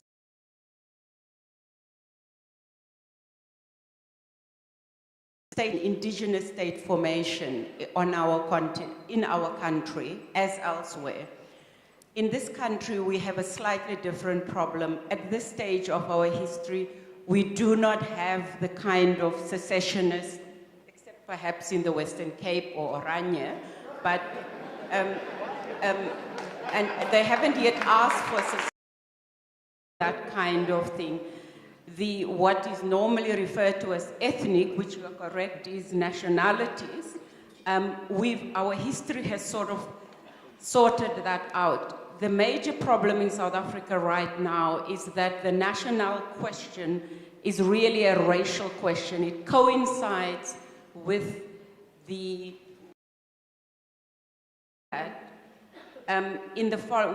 by posing the following question. Can a liberal Western democracy form of government solve the myriad of problems that we have landed with after 350 years of brutal colonization, which in South Africa was. And I would like to suggest that we have two challenges in South Africa right now around that question. The first is that the 1994 settlement did not fundamentally alter the power relations in the country.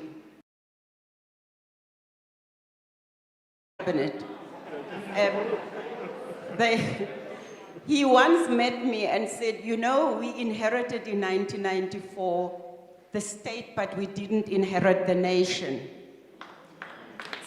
And I thought that was a very profound statement of what we are dealing with in South Africa. And then in but the two that stand out for us as a country, I'm sure everyone will agree, with the two-nation speech that he made in 1998, and then I'm an African speech. So I'd like to just go.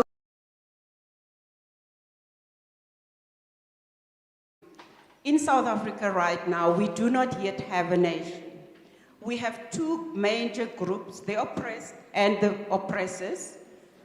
I'm loath to say former in the case of oppressors because the infrastructure of colonization or settler colonization is still intact.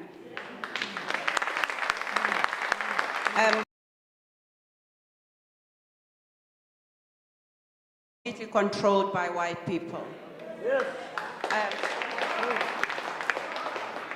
Africans don't own any commercial banks. There is not a single African-owned commercial bank in this country.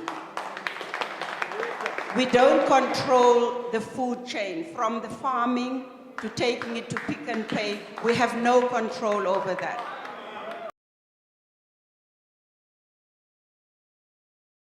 The ANC government, I have many criticisms, but they have tried within the constitutional framework to de-racialize the economy. But every step they have taken to do that have been fought by people who own our land, who own our economy. And so we have arrived at a very difficult place. Building a proper nation has stalled from 1998, from President Mbeki's speech. We haven't moved much in the next 20 years. And let me give a few examples. How far am I? Let me give a few examples.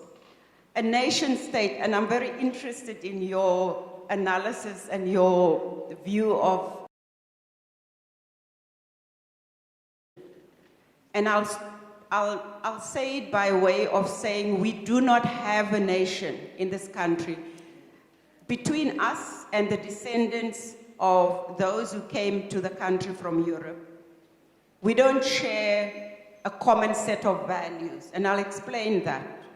The Constitution tried to give us that.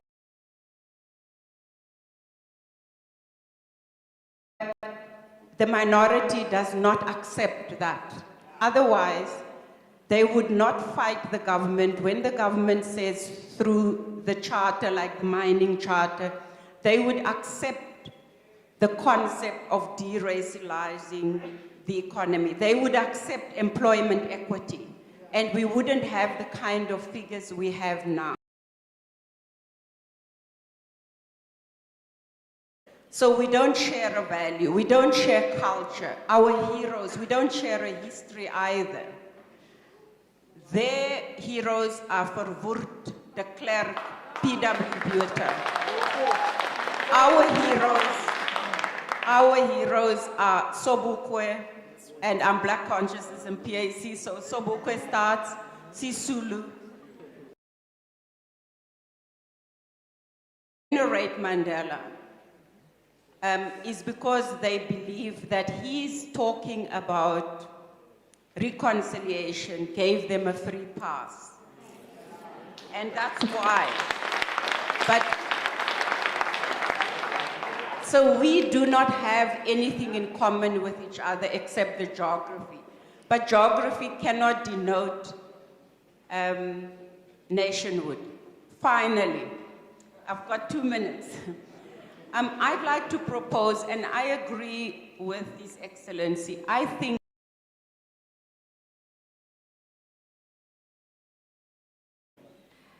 the job of intellectuals and scholars would be to go and find the indigenous principles of state formation and nationhood that enabled countries to govern themselves for 4,000 years. And if they do that, and it can be done, you will remember, President Mbeki will remember that there was a history project that was done, both by South Africa and UNESCO. The illegitimacy of indigenous forms of governance, and it cannot remain like that. In South Africa, the biggest risk we face from the inability to resolve the national question is this: that a group of people, a minority, whose loyalty to the country is at best ambivalent, controls our economy completely. That is a big risk. The second biggest risk is that 55% of young people who constitute the majority are unemployed. The landlessness, poverty, is going to create a situation where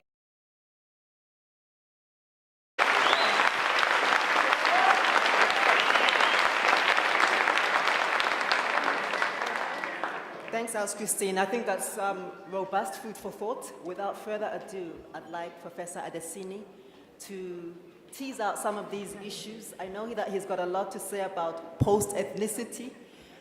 He's got a lot to say about a sociological viewpoint of what nation versus nations are. And please, the floor is yours. Thank you very much. And then let me just express my appreciation to the foundation for a moment, you know, and deal with the continental. And I'd like to, I agree significantly with what His Excellency's, set out. What I would like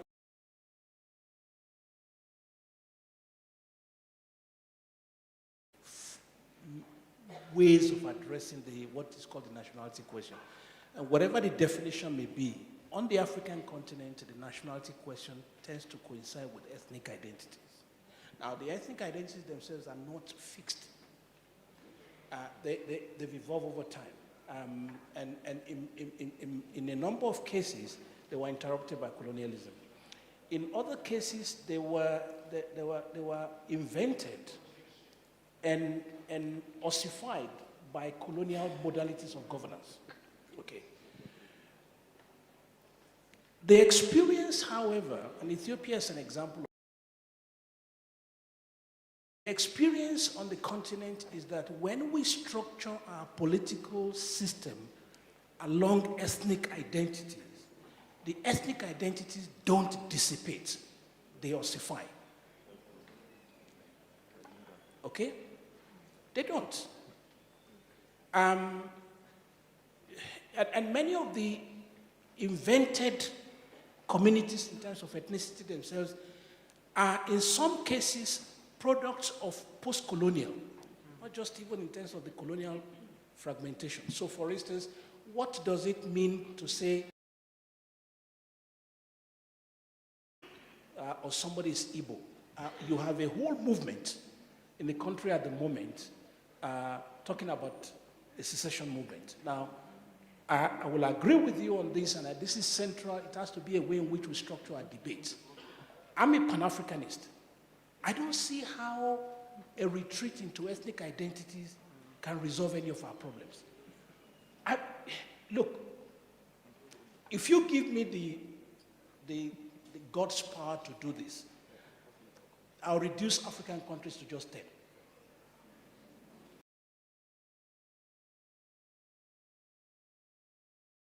Economic point of view, Ethiopia may be different, Nigeria may be different, but there's just too many. That was why, as part of the Lagos Plan of Action and the African Economic, Community Project, which manifested in 1991, the whole idea of creating regional economic communities as the platform for economic, activities. But we have another example of multiracial, multi-ethnic identity, of reality to what we call a post-ethnic identity. And that's Tanzania. Tanzania, as Mahmoud Mamdani reminds us, is arguably Africa's most successful nation-building project. How did it happen? It was not a denial of racial, you have the indigenous African, you have the Afro-Arab, you have the Asian, people of Asian descent, people of European descent. And then you have many ethnic groups in this, Leadership matters. Policy matters. Leadership matters.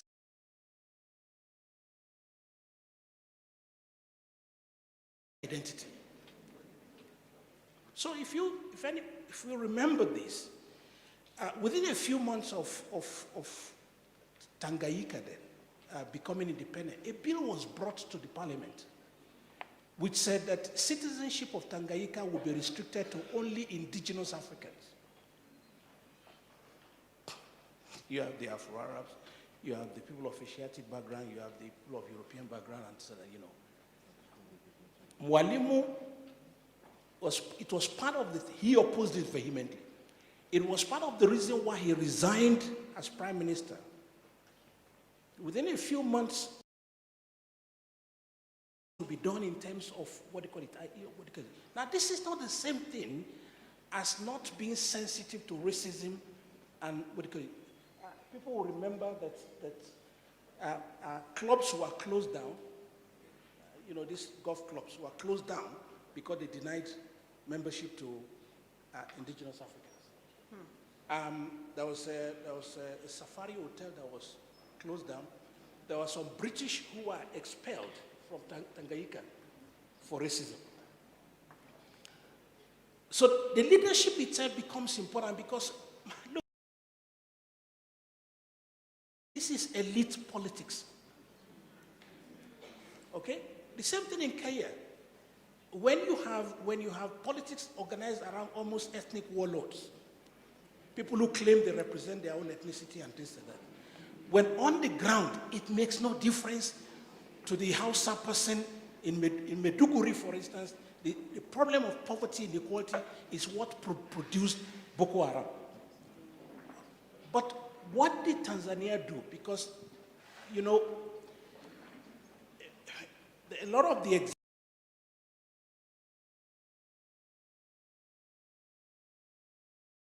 somebody mentioned Abdoulaye Batili here. I mean, we may remember this, that in Senegal, which is about 90-something% Muslim, 80-something% Wolof, Seda Senghor was president for 27 years, a Sere, minority of a minority, and a Catholic.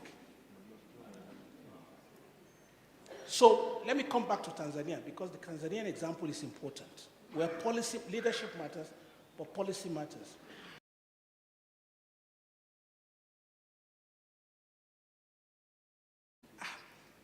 Work in progress. I'm sorry, I don't want to get too much into this, but what 250 years ago will have, what will it mean to say you're a Zulu? What will it mean to say, you know, I mean, when we say, for instance, Amakosas, for instance, we speak of it in a singular. When in fact, this one, multiple, what do you call it, you know. One of the key things, and this is where, in terms of the work that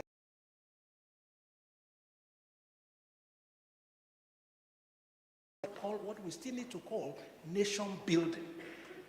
Okay, so let me give one of the examples. In Tanzania, at secondary school level, a deliberate effort of bringing children from the southern part of Tanzania and moving them to the northern part of Tanzania. Okay, to be educated. They will live with the community. They will meet other people from other different ethnic groups and so on. This ethnic group or that ethnic group. Okay.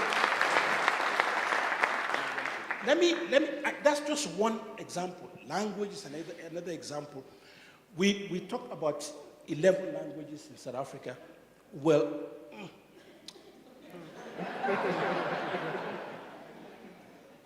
Kwesi Pra, whose center in what do you call it, in Cape Town, is actually reworking. An Isi Xhosa speaking person who understands an Isi Zulu, Setswana, and this, what's this? They're not languages. They're not separate languages. They are branches of the language. You know. Because the very constitution of, and this is where identity itself gets ossified, gets, all right. So policy matters, but this is where this is the final point that I need to make.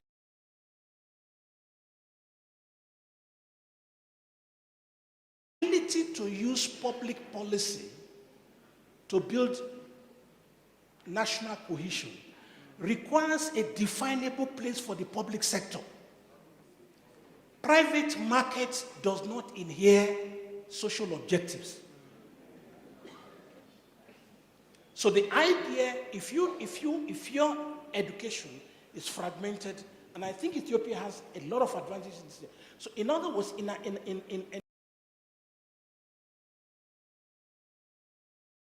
historical something of this, is that on the back of that must be efforts to create a new national identity using specific instruments that bring people together. If you have O-level, A-level, and you bring young people together from different parts of the country, you will get the same statement that I received from a friend who unfortunately passed away last year, who, when I asked him about the question about it, he said, oh,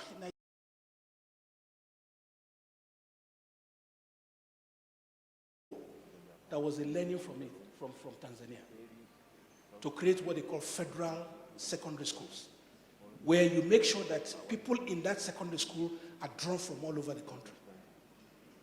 And that's why in the case of Nigeria, it's like a bad marriage. Everybody complains, but nobody wants to go. Thank you.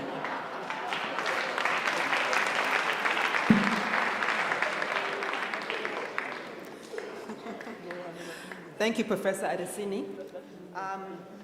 Perhaps I'm not the only person who's looking forward to graduating and becoming a post-something or another. A post-Musutu, a post-Xhosa, a post-Yoruba, a post...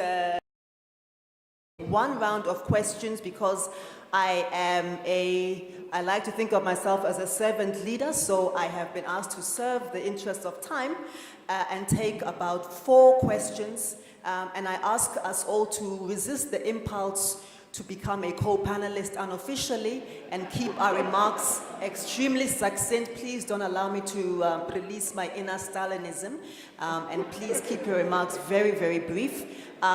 It's very hard to see who is out there. You might have to stand and wave and be very obvious. I'm actually headhunting for a woman, and there she is, the first one.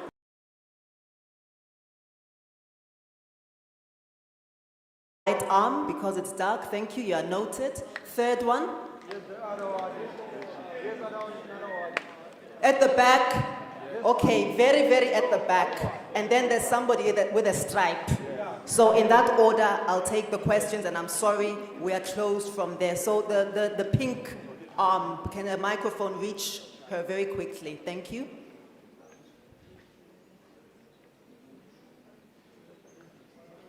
Microphone. Project, Mama.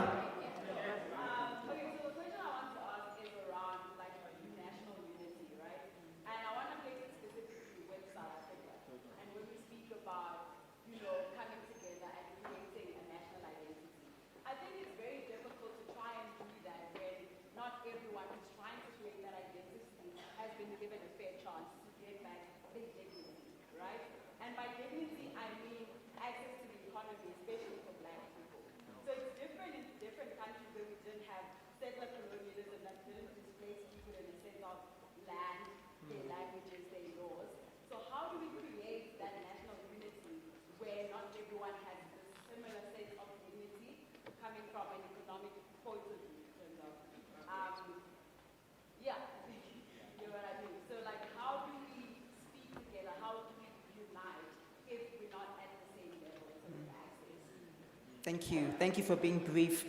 The colleague, the white arm, there you are. Okay.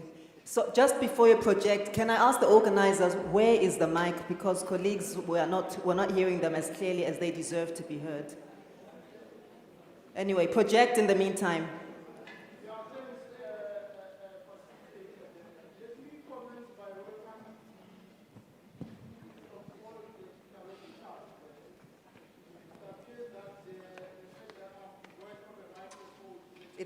It's on its way, Baba. Your prayers are heard. Thanks.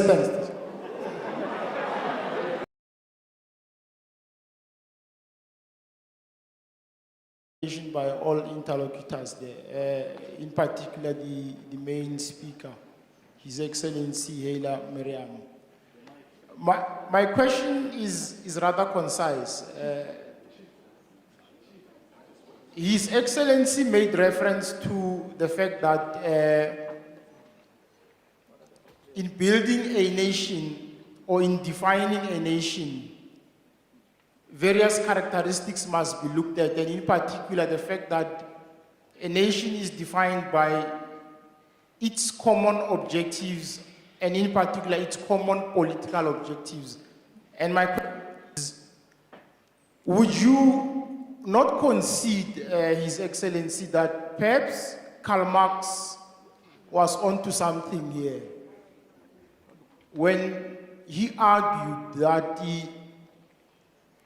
in society, in terms of the relationship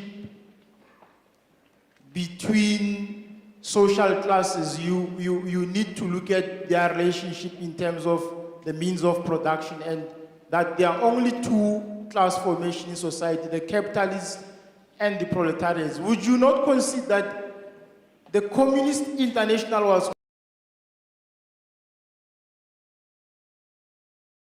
national liberation formations must be assisted to mobilize society to understand themselves in class terms and not in national terms.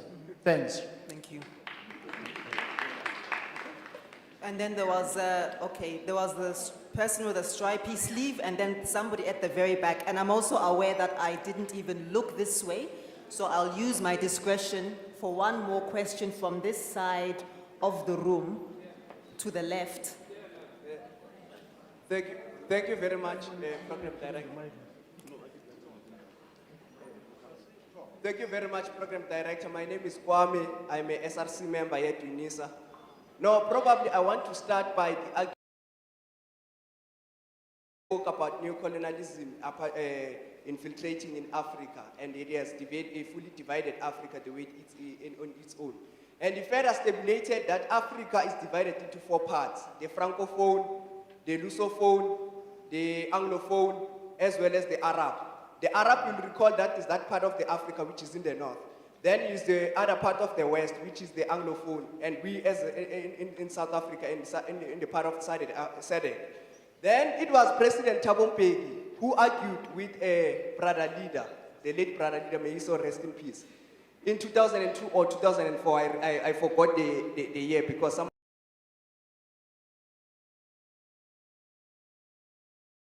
United States of Africa, which it can formulate one Africa and ensure that it deals with the issues of the borders and deals with the issue of ethnicity. Because I, for one, I believe that ethnic and these things of tribalism, they were invented by colonialism, because these things, they don't exist outside Africa. They only exist in Africa.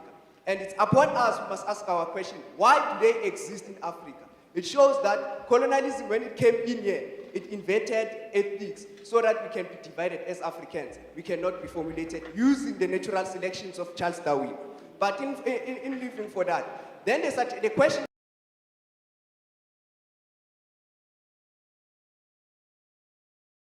Five regions: your Northern Africa and Southern Africa and Eastern Africa.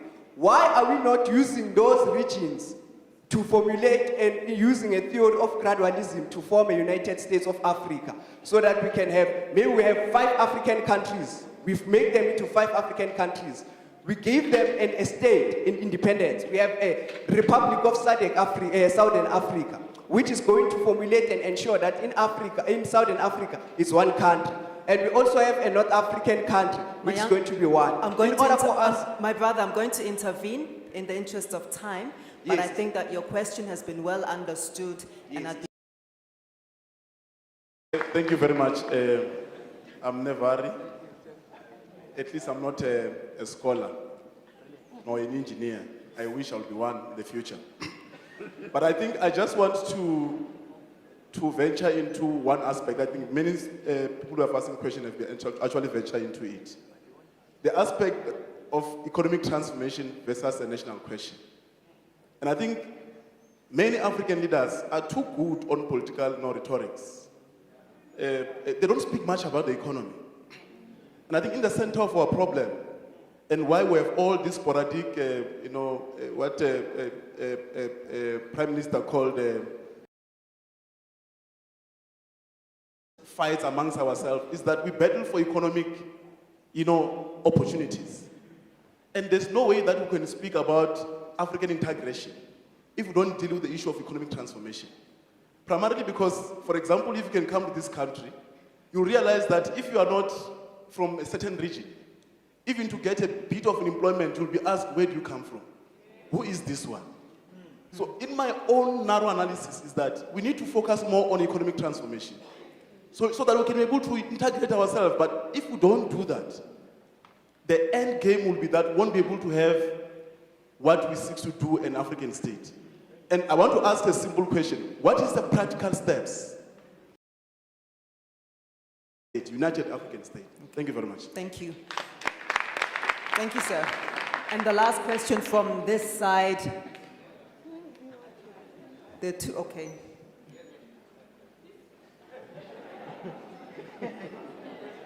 And I'm sorry if your hand was up enthusiastically and I didn't see you.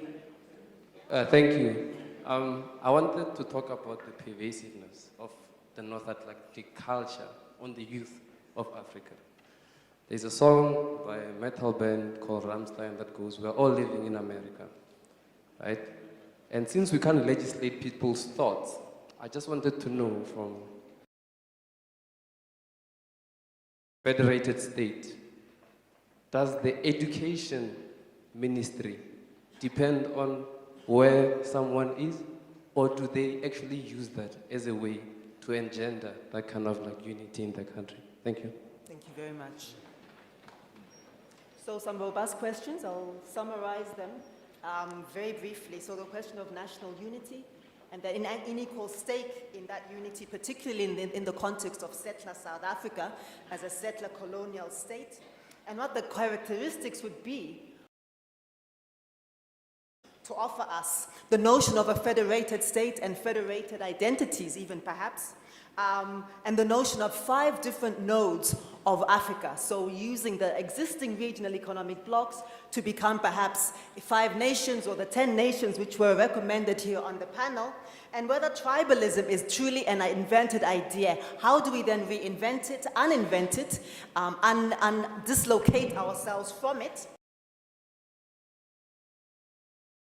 Given that colonialism and slavery were in the first place economic undertakings, given a political face.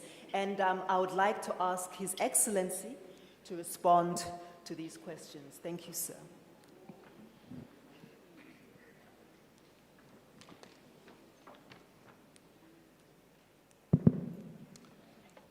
Thank you very much, moderator. I think, first of all, the class consciousness and, the terms. This was one of the point of debate during the student movement in Ethiopia. Partly, some of the groups in the student movement was saying the basic and critical question in Ethiopia is national question rather than a class question. And part of the student movement says, no, it's not the case. In Ethiopia, struggle is there, and if you address the class oppression issue, the national issue will be secondary and could be resolved. But there is also a third group which says, I mentioned in my speech earlier, that if we address individual rights in terms of, social, economic,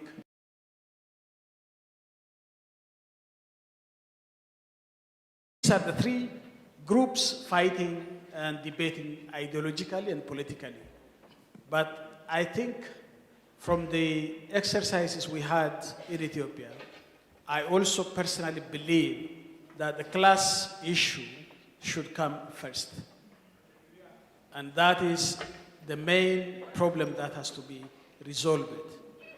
And of course, we shouldn't neglect the national question, especially the minority rights. And obviously, maybe Professor Adesina can help, that the process is, if there is an economic transformation, I think the national question will be addressed better, and the ethnicity issue will decline, and the unity will come through the economic transformation. I think this is how even the left-wing ideologues has put in place, that economic transformation is a basics in terms of changing the whole scenario. But currently we have that. This is a process. We have to recognize what is existing. And if you deny what's existing, then as you said. I mean, this is a very easy string that connects everyone very quickly than the economic transformation issue and the class issue. So I think we have to address all these things depending on the development stage where we are in. But looking into the future, strategically how we have to respond ultimately. So I think Yes, the class issue should be the basic, but also currently we have to address the national questions. As far as Africa divided into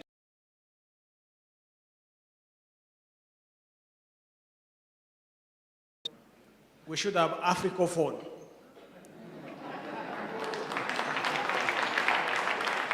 And I think this is a colonial legacy. And we should fight. It's we who should determine it.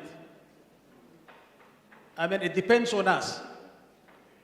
This is a legacy, but we Africans, we should recognize that we shouldn't be a prey to this kind of division within Africa. And, whenever substantive issue comes, I was always noticing what's happening in the African Union.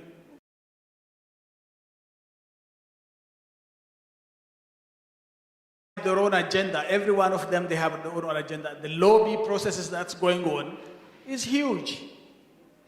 And who let this happen? It's we who did this. We are not forced to take this. We accepted it.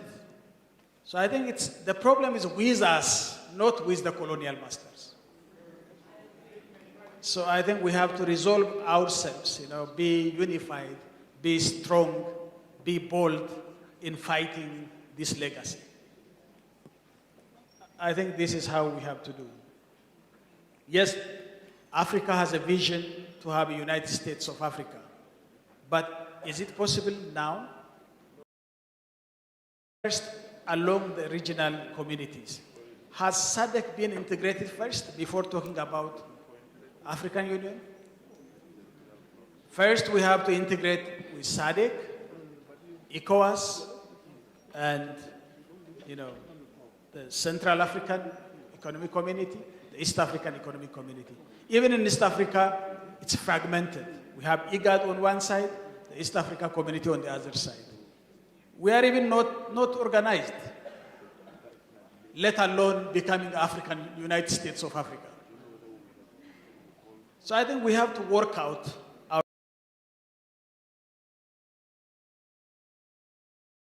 narrow nationalists and radical groups will disintegrate us very quickly. So maybe South Africans will rally with some groups coming to mobilize South Africans in terms of maybe as Nigeria. Before this happens, we have to work very carefully our homework properly. But otherwise, the vision is to have a United States of Africa. But to reach that goal, we need to have tactical, maneuvering processes that we have to deal with. I think and we have to focus and make, strong leadership in this regard. I think these are the major things I have captured. Thank you, Excellency. There were one or two questions which were posed to the other panelists, so perhaps you can address them in brief and also use them as your closing remarks. I think the one question was around the issue of how do we up there.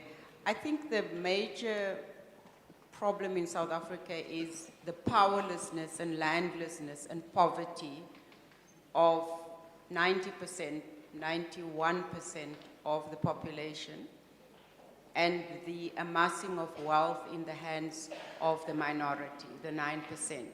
And until you change that, you are not going to find that you will have, first of all, it's not sustainable, and there'll be some kind of, I don't know, call it a convulsion, but groups of people living in the same geography, because the power lies in the hands of the minority. The government, the black government, has political power, but that political power in itself is constrained. In the exercise of that political power, it is constrained by the power, the economic power wielded by that. So unless you change the way in which the economy works and transfer the ownership of the economy to the majority, you are not actually going to resolve the national question. Yeah, very briefly, I think the question came from the question and a comment. But I don't think it's probably prudent to see these as class versus, nationality identities, And I think one of the things that His Excellency mentioned is actually we need to understand identity as it's ethnic. And what you use to resolve each of the problems will vary, okay? The issue of economic transformation, let me complicate it a bit by saying it isn't simply just a question of economic transformation.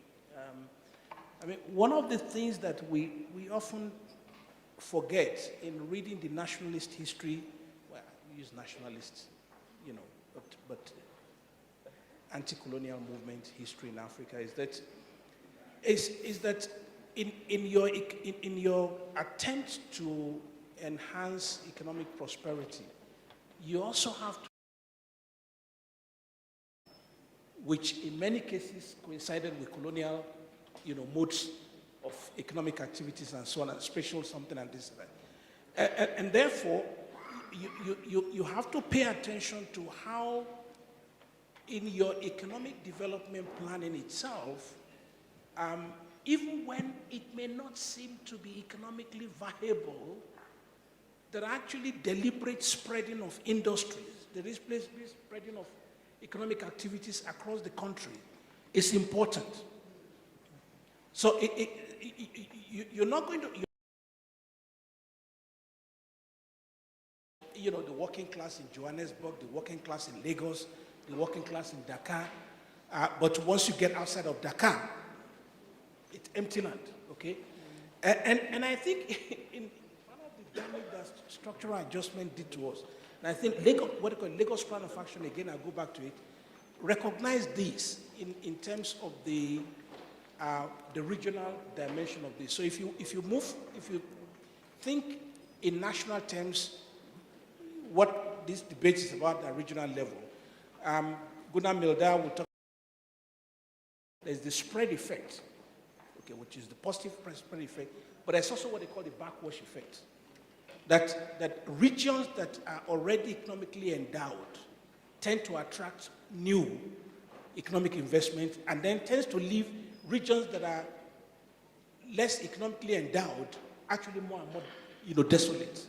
And that, again, that requires deliberate public policy efforts in spreading the level of opportunity, economic opportunities in the country. Second thing is, of course,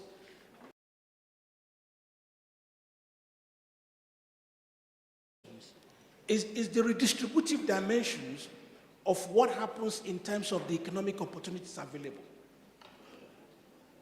And redistribution is a bad word now, but we can't talk about nation building outside of dealing with that. Final example of this, some years back, a good friend of mine, when we were talking about publicly funded education, said, oh, but how can you give the children of, Tokyo Sekwale, publicly funded? If you look at it from the financing side, it makes sense. You tax them. You tax them, you finance the, public education. It's available to, everybody in the country.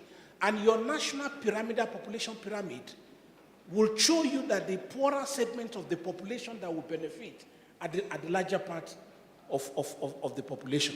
So again, in addressing class, in addressing nationality question, the whole question of what people talk about social cohesion, nation building, becomes important, and policy matters. Thank you very much.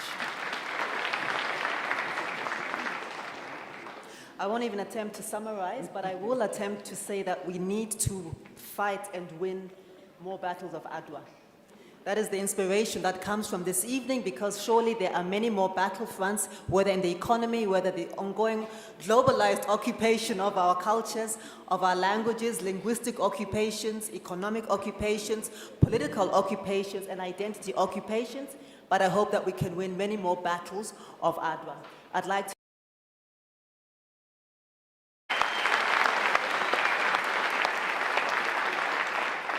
Ms. Christine Gunther and Professor Jimmy Adesina. I would like to invite the Chancellor of this university, who's also the patron of the Thabo Mbeki Foundation, to kindly come and make some remarks. Please, sir.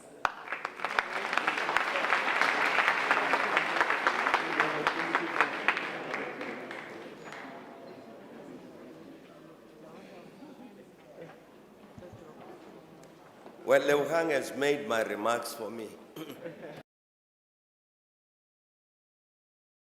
A bit late.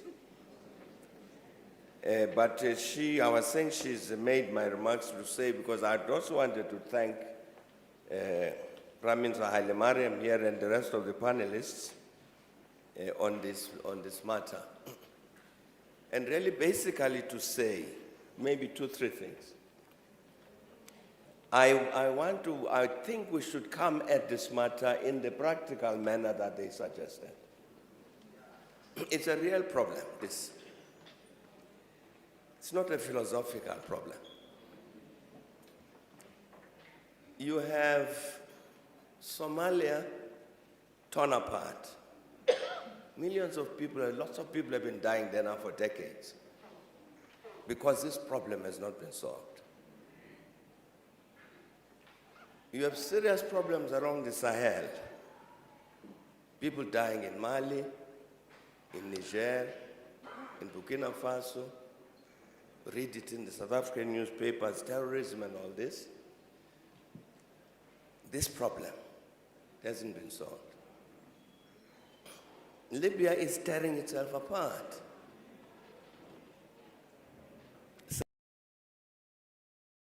That the institution of traditional leadership, tribal leadership in Libya is there and very strong.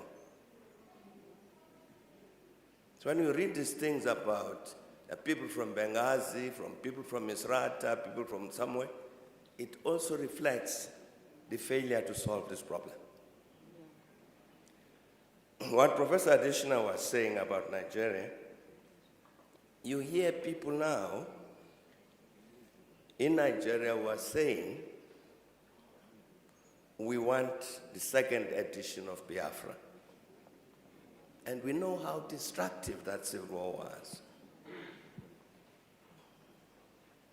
Sudan is in crisis today because this problem has not been solved. The Eastern Congo is in serious problems, have been for a long time, because this problem has not been solved. So I'm trying to say, we need to come at this matter in as practical a way as possible. And I think Prime Minister Hailemariam left us with some tasks.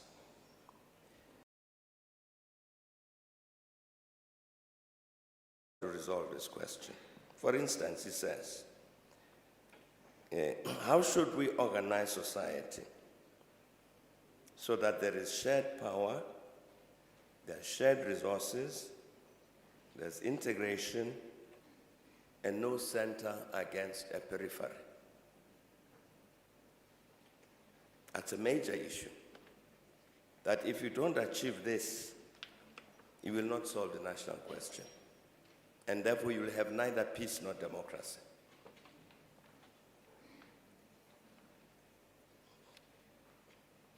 That's a major task which he left us with. And he also said, among other things, we should not delegate our destiny to political and business elites.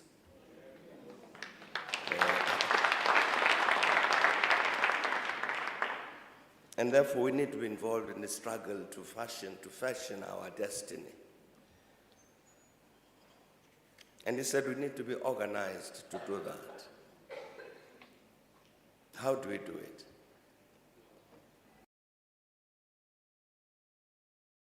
To these self-serving political and business elites. Because if we don't, then this problem won't be solved. Even here, Christine, somebody mentioned this thing. And there was a supermarket that was built and opened, I think, at Inanda in Durban. This is 2 years ago, 3 years back. And the day it opened, there was problems. People came and rioted there and so on, and all sorts of problems. And the reason was that the people of Inanda were saying, we noticed that you have not employed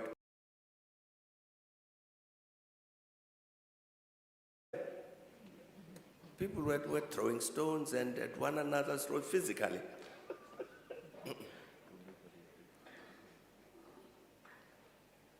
What does that tell us about ourselves? And we may very well think that this issue raised in this lecture by the Prime Minister is somewhat distant from us. I don't think it is. I don't think it is. I think the issue that's been raised again about the dangers of ethnic mobilization, that matters very much with us.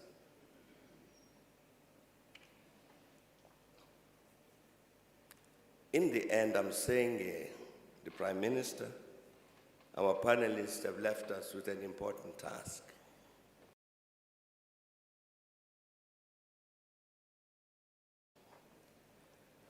So that indeed, on the continent, we address effectively this issue of the national question,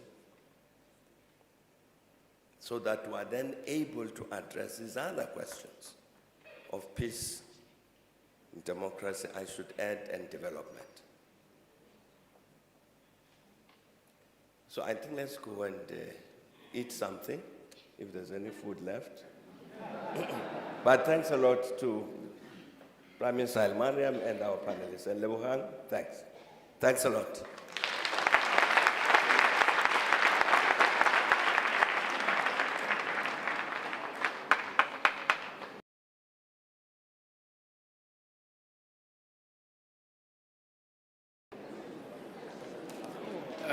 Thank you very much. We do have, as the very last item to point us to where we're going, our Professor Meyiwa to say thank you and then tell us where we're going to get refreshments. If Prof. Meyiwa can come and give us that very last item. Thank you very much for your patience. Ladies and gentlemen, this is going to be quick. The resilience that's been shown so far, that we've stayed this long, can I ask that the director of the Institute of TM can come forward? We'll start off with expressing gratitude to the people who've made the evening to happen.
thanks to Rapasana for that.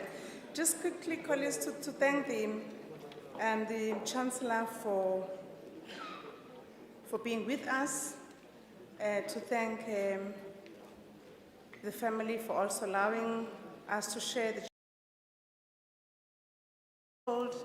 and for the welcome that he gave and the reflections he gave.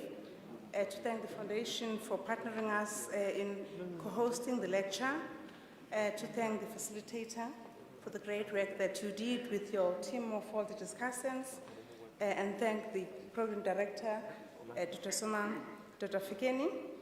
To thank in particular this work for 2020 has already started in terms of preparing for this lecture. So to thank the colleagues who started last year to prepare for the lecture, and those were led by the Executive Director of Institutional Advancement, Ms. Matlale.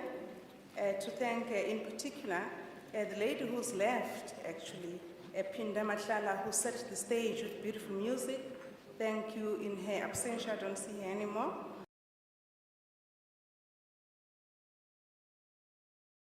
Thank everybody who has come here, the volunteers, colleagues who've stayed this long, we appreciate so much. The media, although they've actually, Your Excellency, it's them who made a podium to be like this because of all the staff that they put here, but we thank them for broadcasting this work.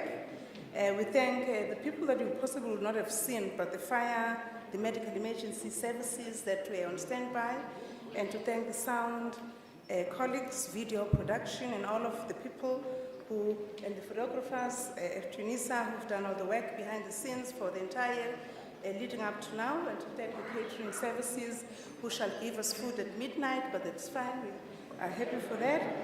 And of course, to thank the conference organizers, Connect Jacobs, and the people who cleaned, otherwise we. And of course, tomorrow morning at 6:30, we're meant to be at the stadium, so we have to be going. Good night. Thank you very much. I would like to thank the thanker, but also, can we allow our Chancellor as well as our honored guest to leave first, and then we'll follow. The food will be served at the exam hall 1, and the other one will be at Philadelphia. It's the same.